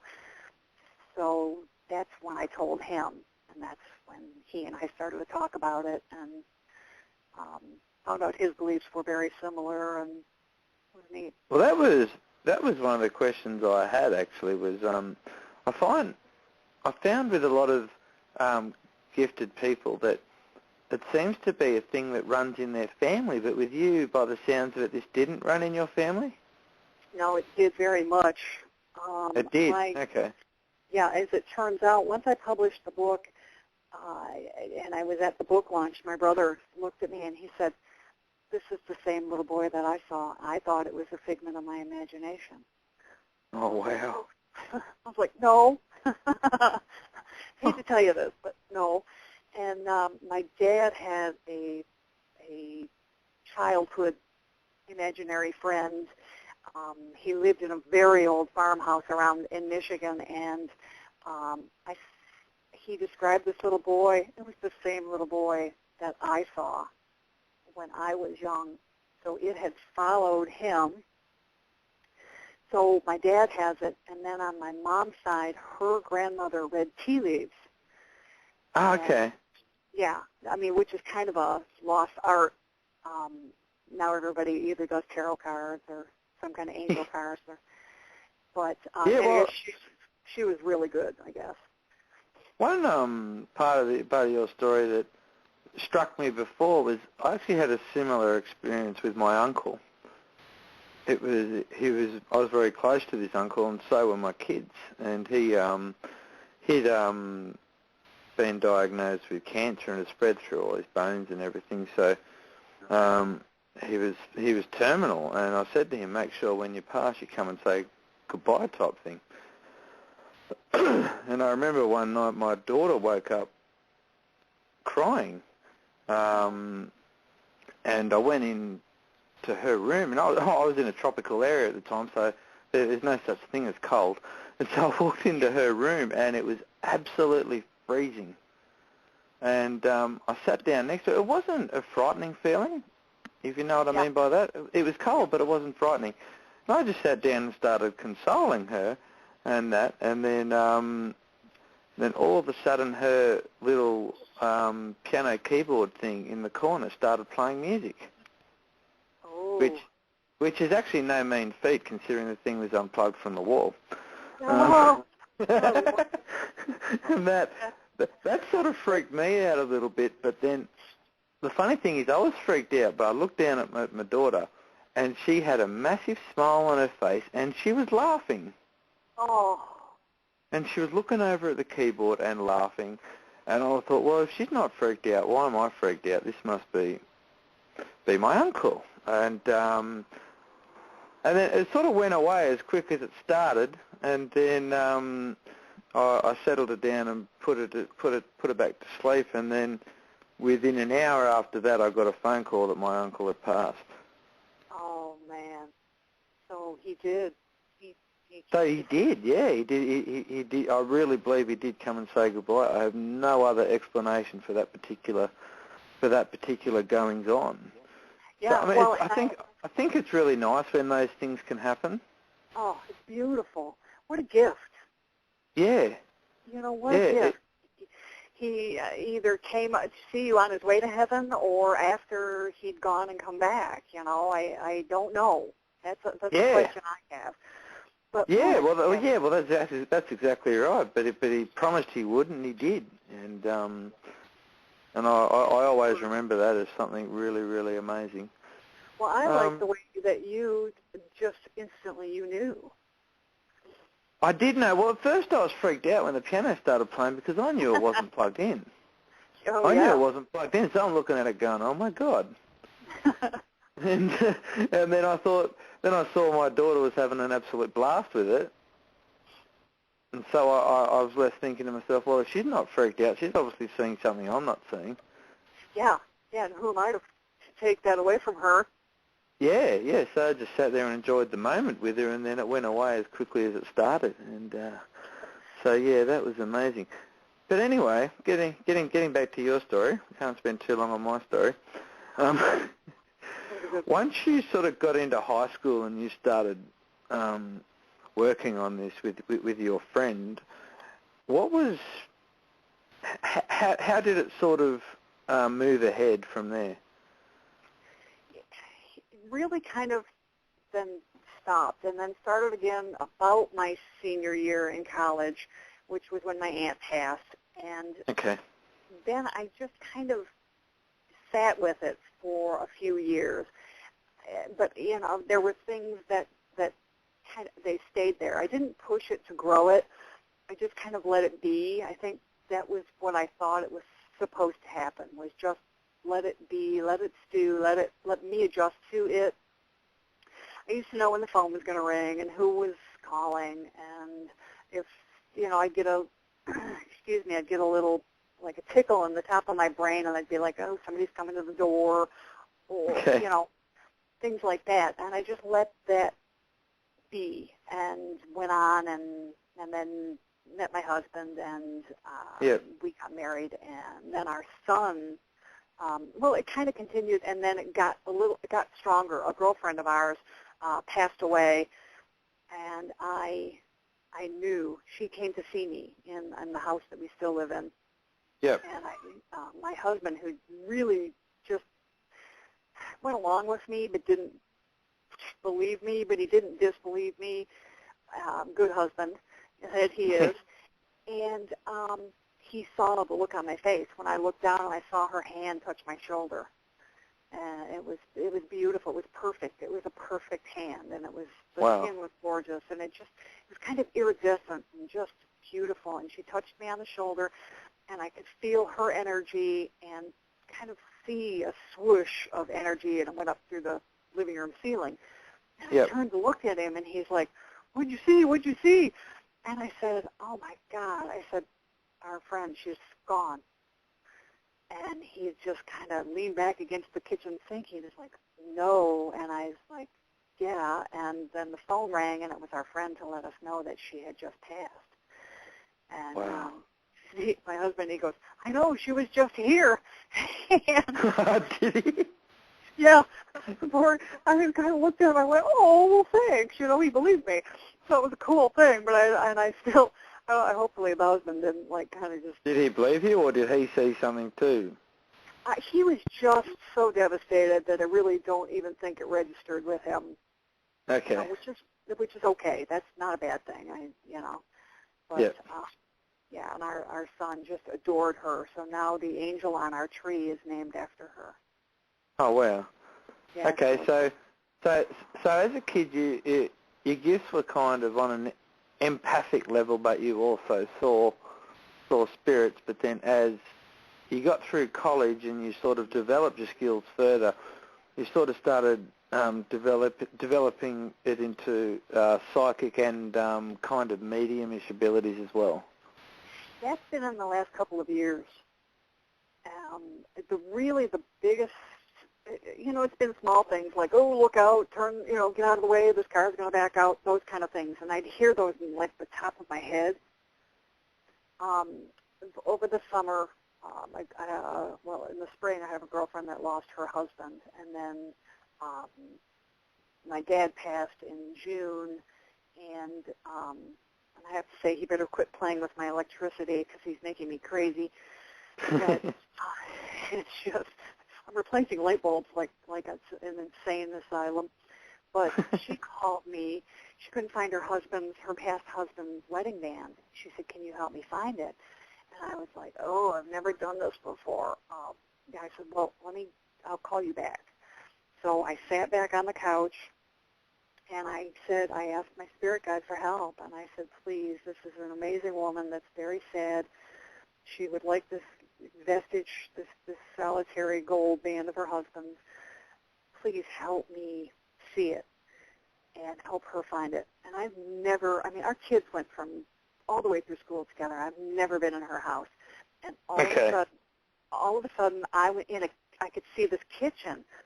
And I'm kind of looking around, and I could see details. And I looked down on the counter, and behind the toaster was this gold, just shining band.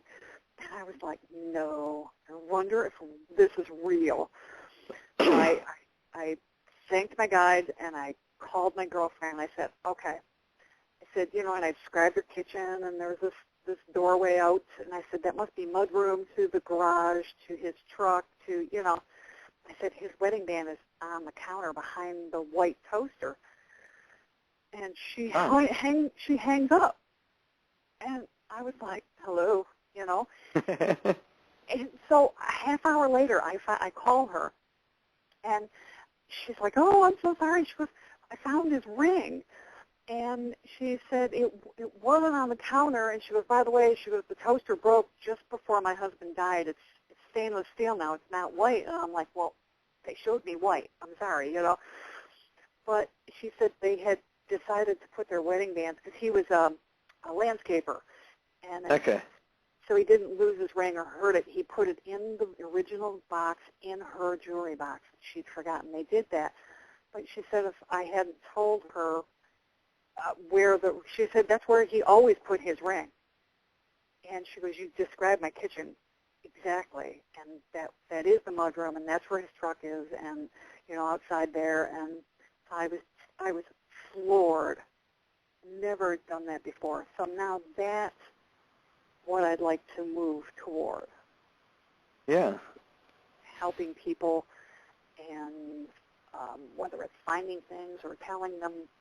I had a woman from Oklahoma get a hold of me yesterday, and she asked me what's in my house. And she sent me a picture that she had taken in her living room.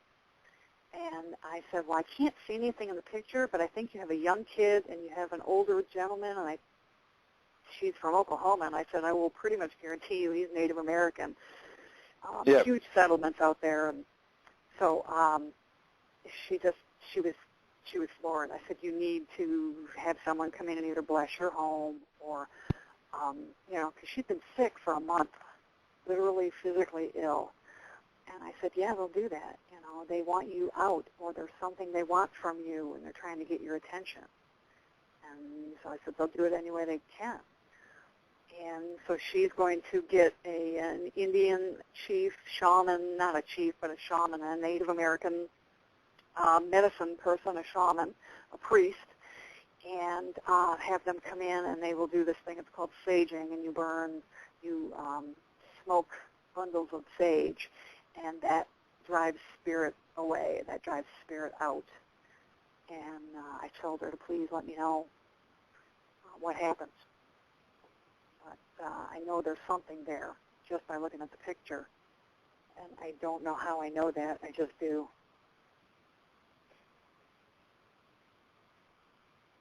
Yeah, I guess. Oh, got a bit of repeating on me there. I guess the biggest question I wanted to ask you today was, these gifts and abilities can be rather frightening things if you're not. Do you ever get surprised by it? Like, do you ever get things that just come up on you without you even being aware they're going to happen, and then you get freaked out? Yes. Yeah. Little creepy things will appear, and then I just get really angry, and I send them away, and then make sure that I just, I cover my house in white light. It's like putting gauze or a screen over your house, so it kind of keeps the big bugs out.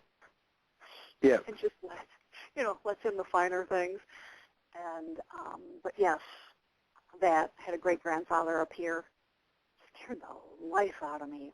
And I scared him. It was hysterical because we looked at each other and we both went, ooh!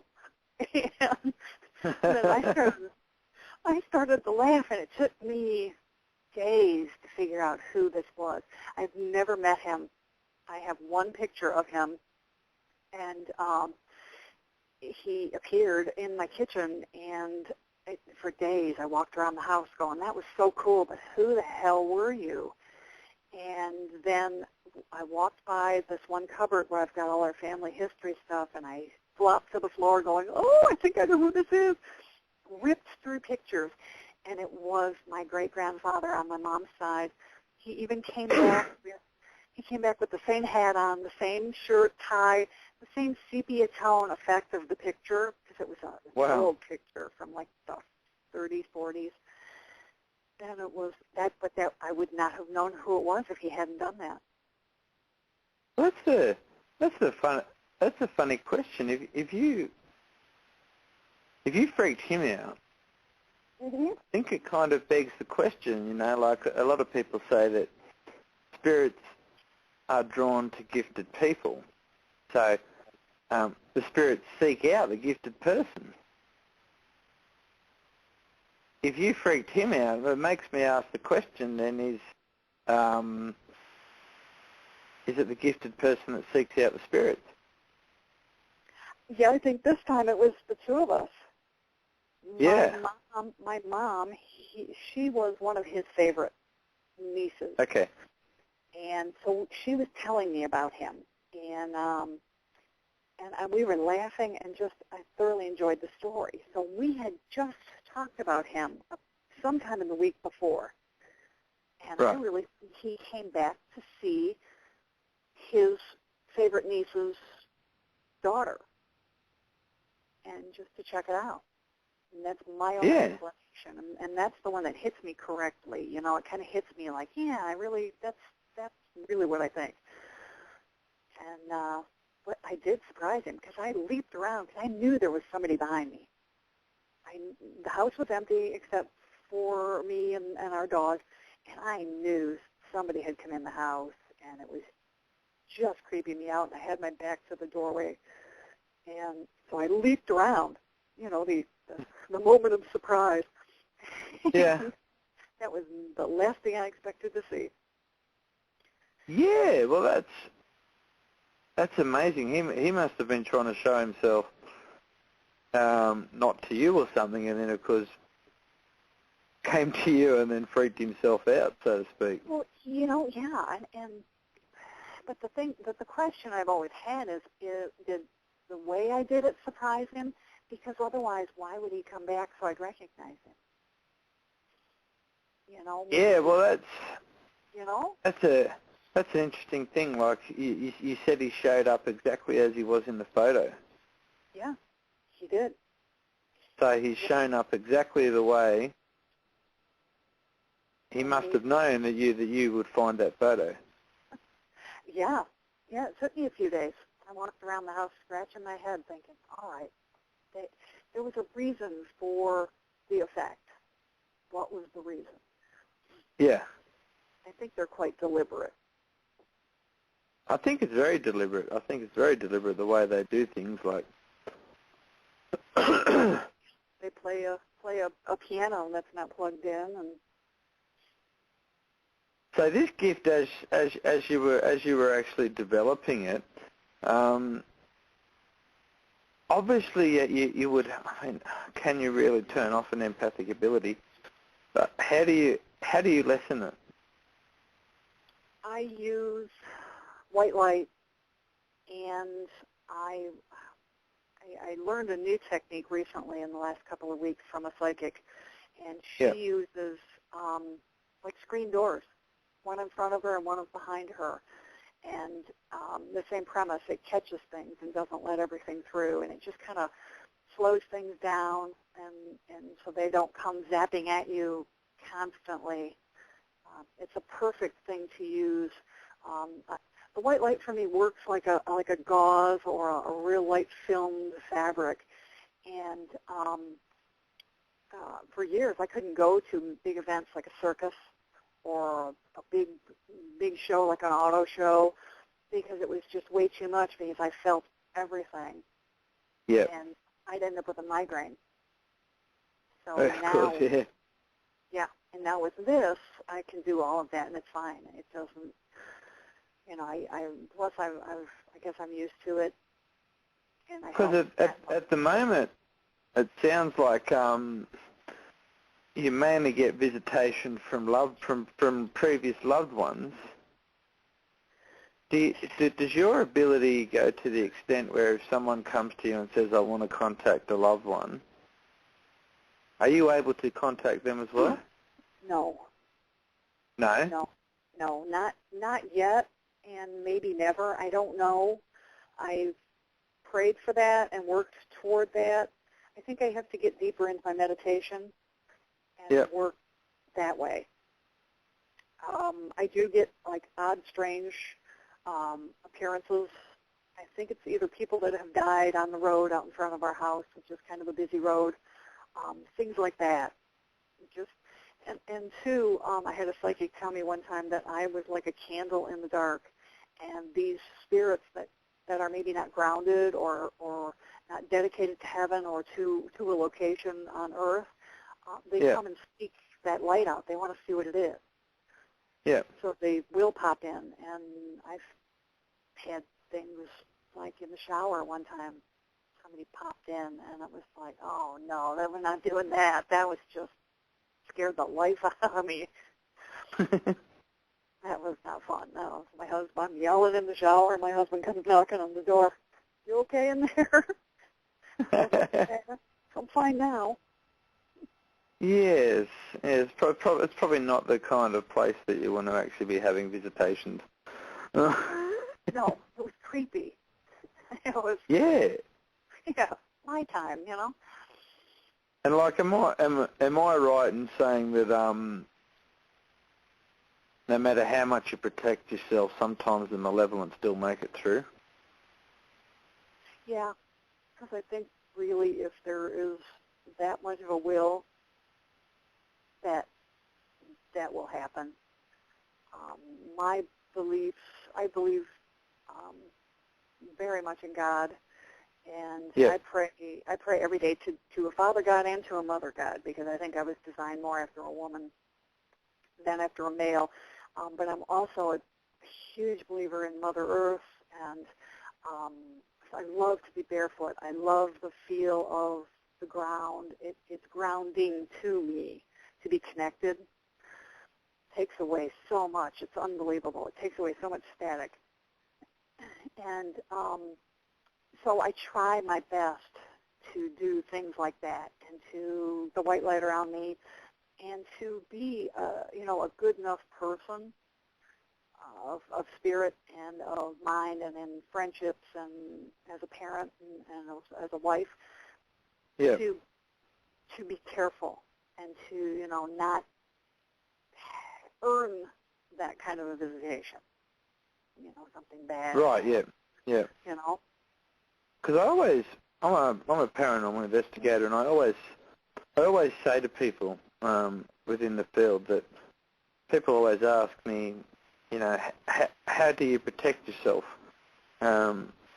in this sort of business? And I always say to people, like, it doesn't matter what you do, you're not always going to be able to protect yourself. No. You can do things to limit what may come through, but you are not always going to be able to keep them out. No, you do your best, and I mean, I guess if they really want to, they can, but it's like, why? Why am I that important? Is the other thing. I just don't think that I'm that big of an attraction. To be honest. Well, either that, or you've got your skills so well done that only loved ones predominantly loved ones are getting through. Well, and that's I've got to get up a bit, but it is a wee bit scary to branch out too much and to open up too much. I've been told once I hone it and once I figure things out that I'm very powerful, and I will find out how much power I do actually have. Yeah. Because you kind of had a science background, didn't you? Yes, I love science. Yeah. I go from there, and that's, and things have to happen. They really have to be convinced. And if it's just a noise or something, I don't take it as being paranormal. It's going to happen again, 2 or 3 times. Yeah. And I'll ask if I'm home alone or if I'm out somewhere, do that again. If you're for real and if you really want me to know you're here, do it again. Because otherwise I'm not going to believe it. Yeah. Yeah, because there's too many things that could just be happening, or, Because I guess that's an interesting thing for me, because a lot of people say that the science and the paranormal can never mix. And I always say to people that I tend to differ on that the whole concept is that the people within paranormal investigators and the like are trying to be scientific in their approach to try and make things scientifically provable. Yeah. Which within the paranormal is a very difficult thing. Oh, yeah. And I'm not sure if it can ever be achieved. But in saying that, there are gifts and abilities that can be tested. Oh, yeah. Absolutely. And I mean, we've got people coming on. I've got someone coming on the show soon. It's like an evidentiary medium, and that sort of thing. And I think those sort of things can be tested. Yeah. What's your thoughts on that? I absolutely think they can be tested, more so along a psychic level, a medium level, to test more along like the vaudeville act, or the, tell me, is this card red or black, or is it, what's on this, is it a dot or a triangle on the card? Yes. That kind of testing.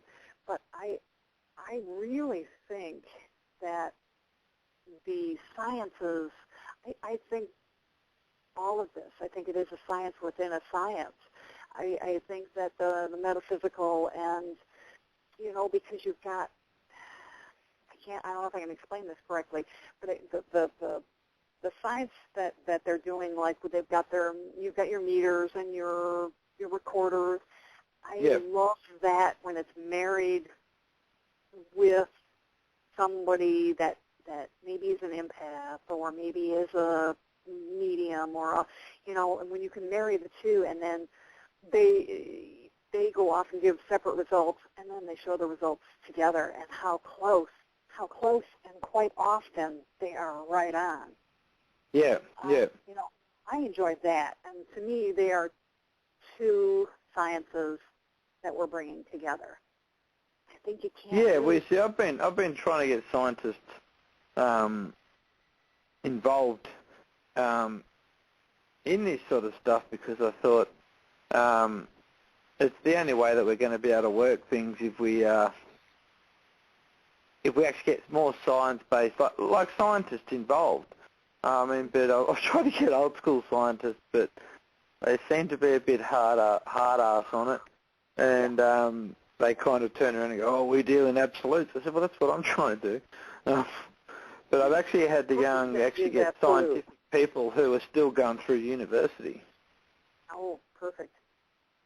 To try and get them involved, and I've managed to grab a couple and get them interested. So I'm going to see where that goes, and hopefully we can work something out through that. But only time will tell. Yeah, I'd love to hear how that works. Yes. So where are your gifts at to this day? Because you seem to have built your gifts up to be a mix of all the gifts. They really kind of are, and I guess that's not that odd. And I think I need to pick where I really want to go and pick the strongest and follow that. And lately, the biggest thing that keeps coming up for me is helping other people. Yep. So I have to pick the gift that's going to help me do that the best, which I think is the medium. And because it's at least once a week that someone will call me, email me, come by, stop me at workout at the gym and ask me, "So what do you think of this? I've got this problem going on," or along those lines. Okay. So I think that's where I want to go, and that's what I want to do, and quit dilly-dallying around and having it so broad. Are the things people contacting you about, are they kind of, for lack of a better term, mundane kind of day-to-day things that they're contacting you about, or is it about contacting loved ones, or what sort of things? Mostly it's, I think I've got something in my house. Another one helped me find my anniversary band. And, yes, that one. Which is this was a different one. It was a girlfriend of hers. She goes, "You helped her find her husband's wedding band. Can you help me find?" This is an anniversary band. It's all diamonds all the way around the band. So I don't know how many diamonds, but I was like, "Ooh, I'm sorry, maybe." So I kind of gave her a couple of clues of something that popped into my head, and I said, "As I get better at this, if I pick anything up, I'll let you know." Yeah. But people will buy a house and they invite me over before they move in. And come see my new house. And at first I was like, "Well, how nice. That's cool. Yeah, I'd love to see your new house." Well, I didn't realize their true motive was for me to come over to see if there was something there. And I just cracked up. Once I realized, I was like, store and farm near us in another town, go buy some sage, walk through the house, and sage your house. Then you'll know there's nothing there. But, yeah. The good old "tell me if my house is haunted" line. Yeah, I was crushed after. I was like, oh, they only want me for my abilities, Yeah. Well, if you can help people with these abilities, then Absolutely. I know. I joke about it. It was cool. I've met some interesting spirits that way, and for the most part, they're just kind of hanging out. They're just hanging out. They're just there. They're real low level, and they're just there. There's nothing malevolent. They just. By the sounds of it, you've actually been fairly lucky with the malevolent side of things, because that that one that you saw in your wardrobe when you were a kid. Mm-hmm. I mean that sounded almost demonic in nature. I think he was. I think it was, for me. It was an early time in my life, but I think for me it was a decision time in my life. He was saying to me, "Come with me. I'll give you everything you want in life. Eventually, yes, you will have to pay back, whatever I gift you." And because what sort of feelings did that thing give you? Creep, bad, scary.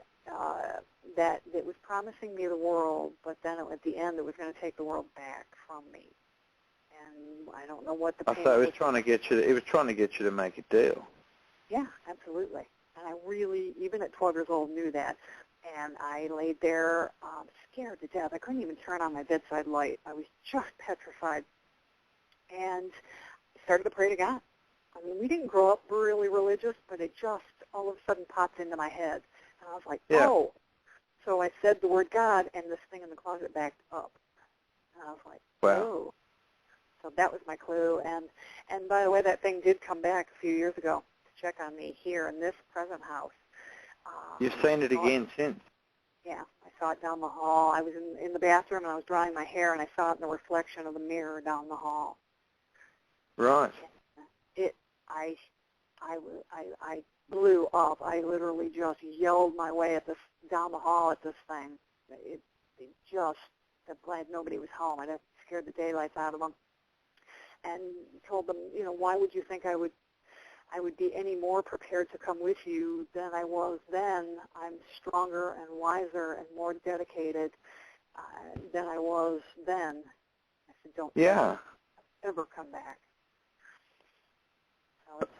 Well, that's amazing that you've seen it again since. Like that, I called my husband. I was vibrating. I was shaking so bad, and he offered to come home because he could tell. It just really shook me up. Yeah, it just kind of shows that with these gifts and abilities that you're a target for everything. Yeah. Yeah, you can be. From the malevolent, right through to just a malevolent spirit, right through to a demon. Mm-hmm. But I choose not to be. Yes. You have to be strong, and that's what I tell these people too when they think there's something in their house. I said, well, if you don't like it, tell it to go. It's your house. Don't be shy. Don't be timid. This is your damn house. Take it back. Yeah, well, the thing that kind of strikes me, I'm a demonologist as well, and some of the stupid things that people do, I say that for lack of anything, I could say things a lot worse than that about some of the silly things people do. Like, I knew a guy, I've been speaking to a guy recently he was part of a circle,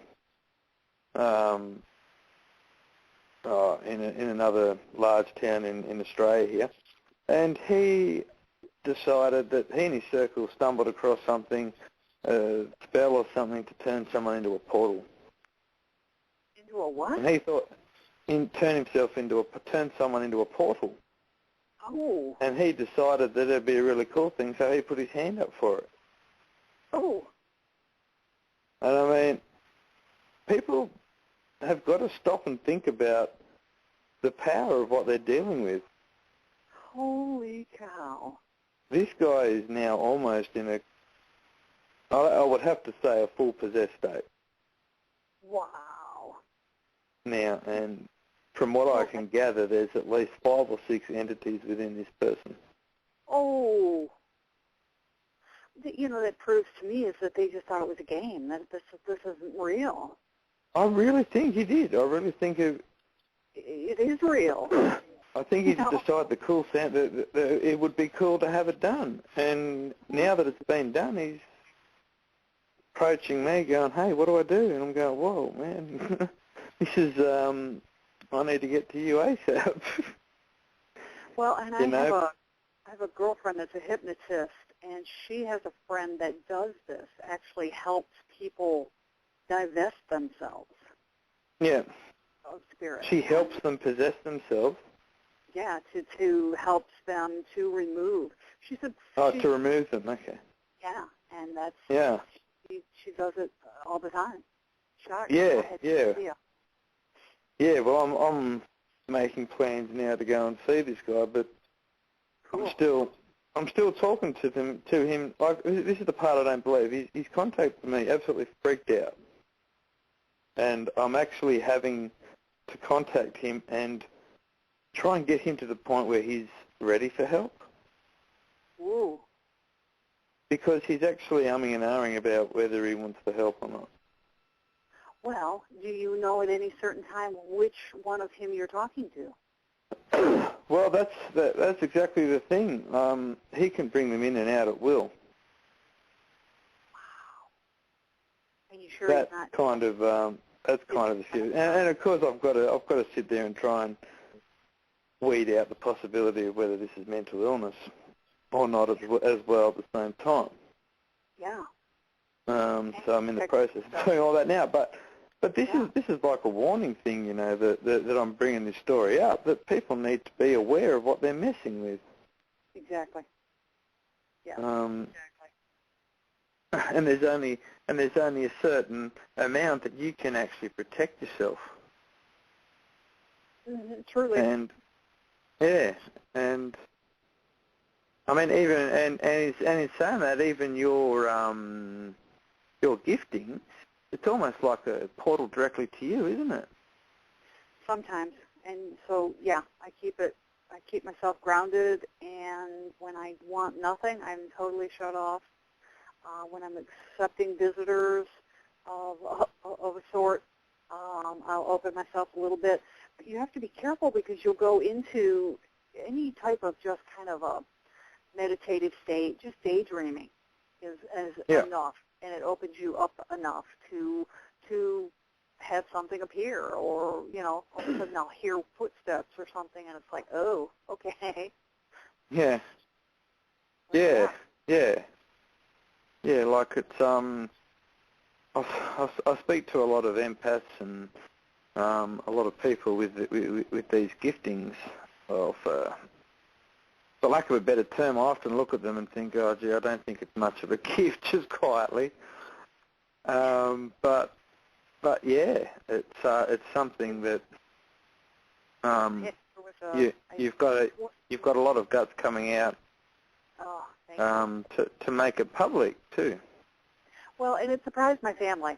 I went to them just before they knew I was writing a book, and then I finally had to tell them what kind of book it was. And so, I sat my parents down and I said, well, I'm coming out of the closet. And they were like, what? And I said, the paranormal closet. And they cracked up, and they're like, okay. And they were totally accepting, and it was wonderful. And then they kind of knew by this stage that you had these gifts, right?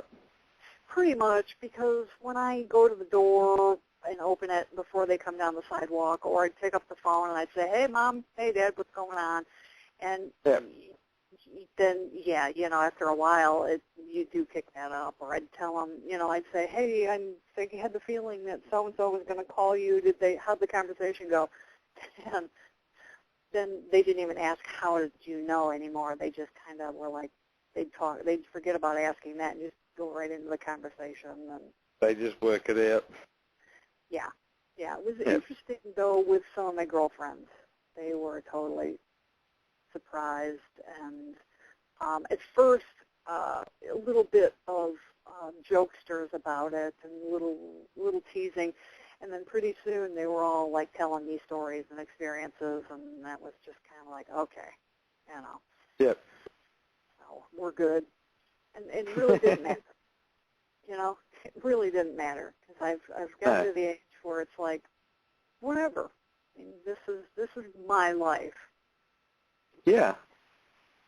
Yeah, it is, and it's something that you've got to keep building on, I guess, and who knows where it's going to go from here, especially now that you've come out in the open with it. Yeah, exactly. Yeah. That's really great people, and I've helped some people, and I couldn't be happier. I mean, that's like scoring a touchdown when you can help somebody, you know, Yeah. or hitting a home run, or it's just fabulous. It really makes my heart feel good. Yeah. Well, I really want to, sort of coming to a close now, I wanted to really thank you for coming on again at such short notice as well. Pretty much you're a lifesaver. Aw, well, gosh, I'm so glad you spoke up. You said something, or, you know, because I think I posted on a site or a Facebook page or something. You posted on my radio page. Oh, okay. You posted on the radio page like 5 minutes after I got the news. Oh, see, here we go. That both my guests had pulled out. Don't you love that? Because something told me that I needed to do this today. So I posted in about 5 places. And because I went out and searched on Facebook, and I was like, all right, let's pull up some paranormal stuff. And so it was so cool. And I've talked to several people since then. And I don't know if it was off of your page that this gal called me. So. Okay. Yeah. No, because after I saw your post, it was straight after I got the news, and I thought, I wonder. And so I thought, I'll shoot her a message, and I'll see what she says, and so here we are. And do you want to tell everybody where they can get a hold of your book? Yeah. Or get a hold of you? My website is exieparanormal.com. You know, www.exieparanormal.com. Yep. And I'm on Amazon, and it's a paperback, and then they also have the e-version on there. And what do they search on Amazon to find that? Just your name or the book title? On either Exie Susanne Smith. Yep. And that's E-X-I-E, the first name. Yep. And that really is my name, by the way. And or they can look under Welcome to My Paranormal Life. Okay. No worries at all. Well, I want to thank you so much again for coming on. Thanks, Brett. And yeah, I'll shoot you a link and everything to where everything's going to be. And I hope everyone looks up your book. And good luck with everything. And I hope you keep in contact with me. Yeah, I will do that, and you too. Yeah, drop me a note and let me know what's going on. All right, no worries at all. Thank you so much. All right, no worries. Thank you very much. Thank you for coming on. And, thank you. Okay, that's us for another week. Well,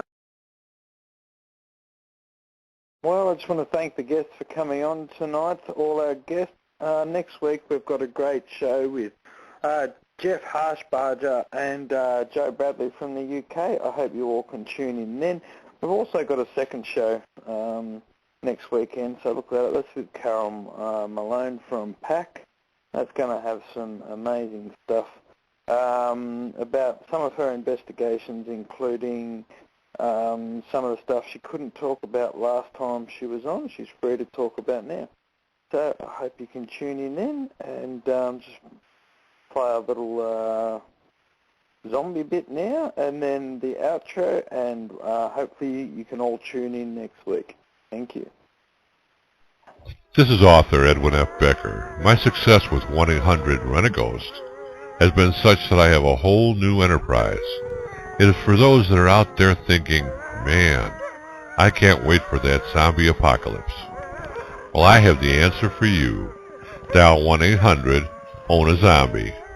You'll be the center of attention wherever you go. What a surprise those Jehovah's Witnesses will get when they knock on your door. Are you the black sheep of the family?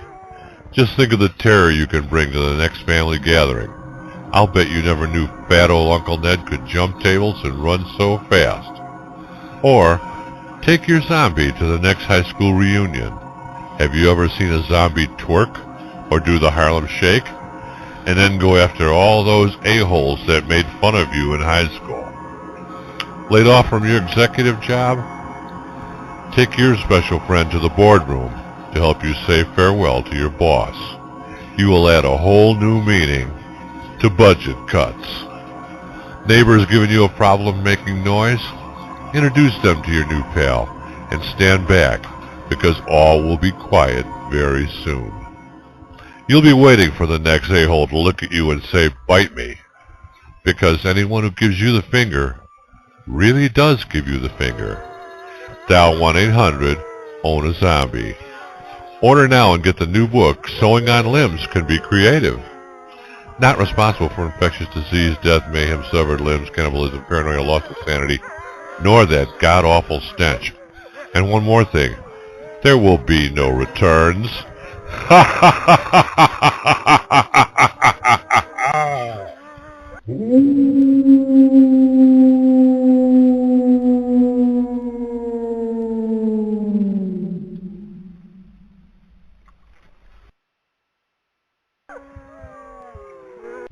When we come to see the teddy bears are here to play. If you don't come play with us, then we will kill you.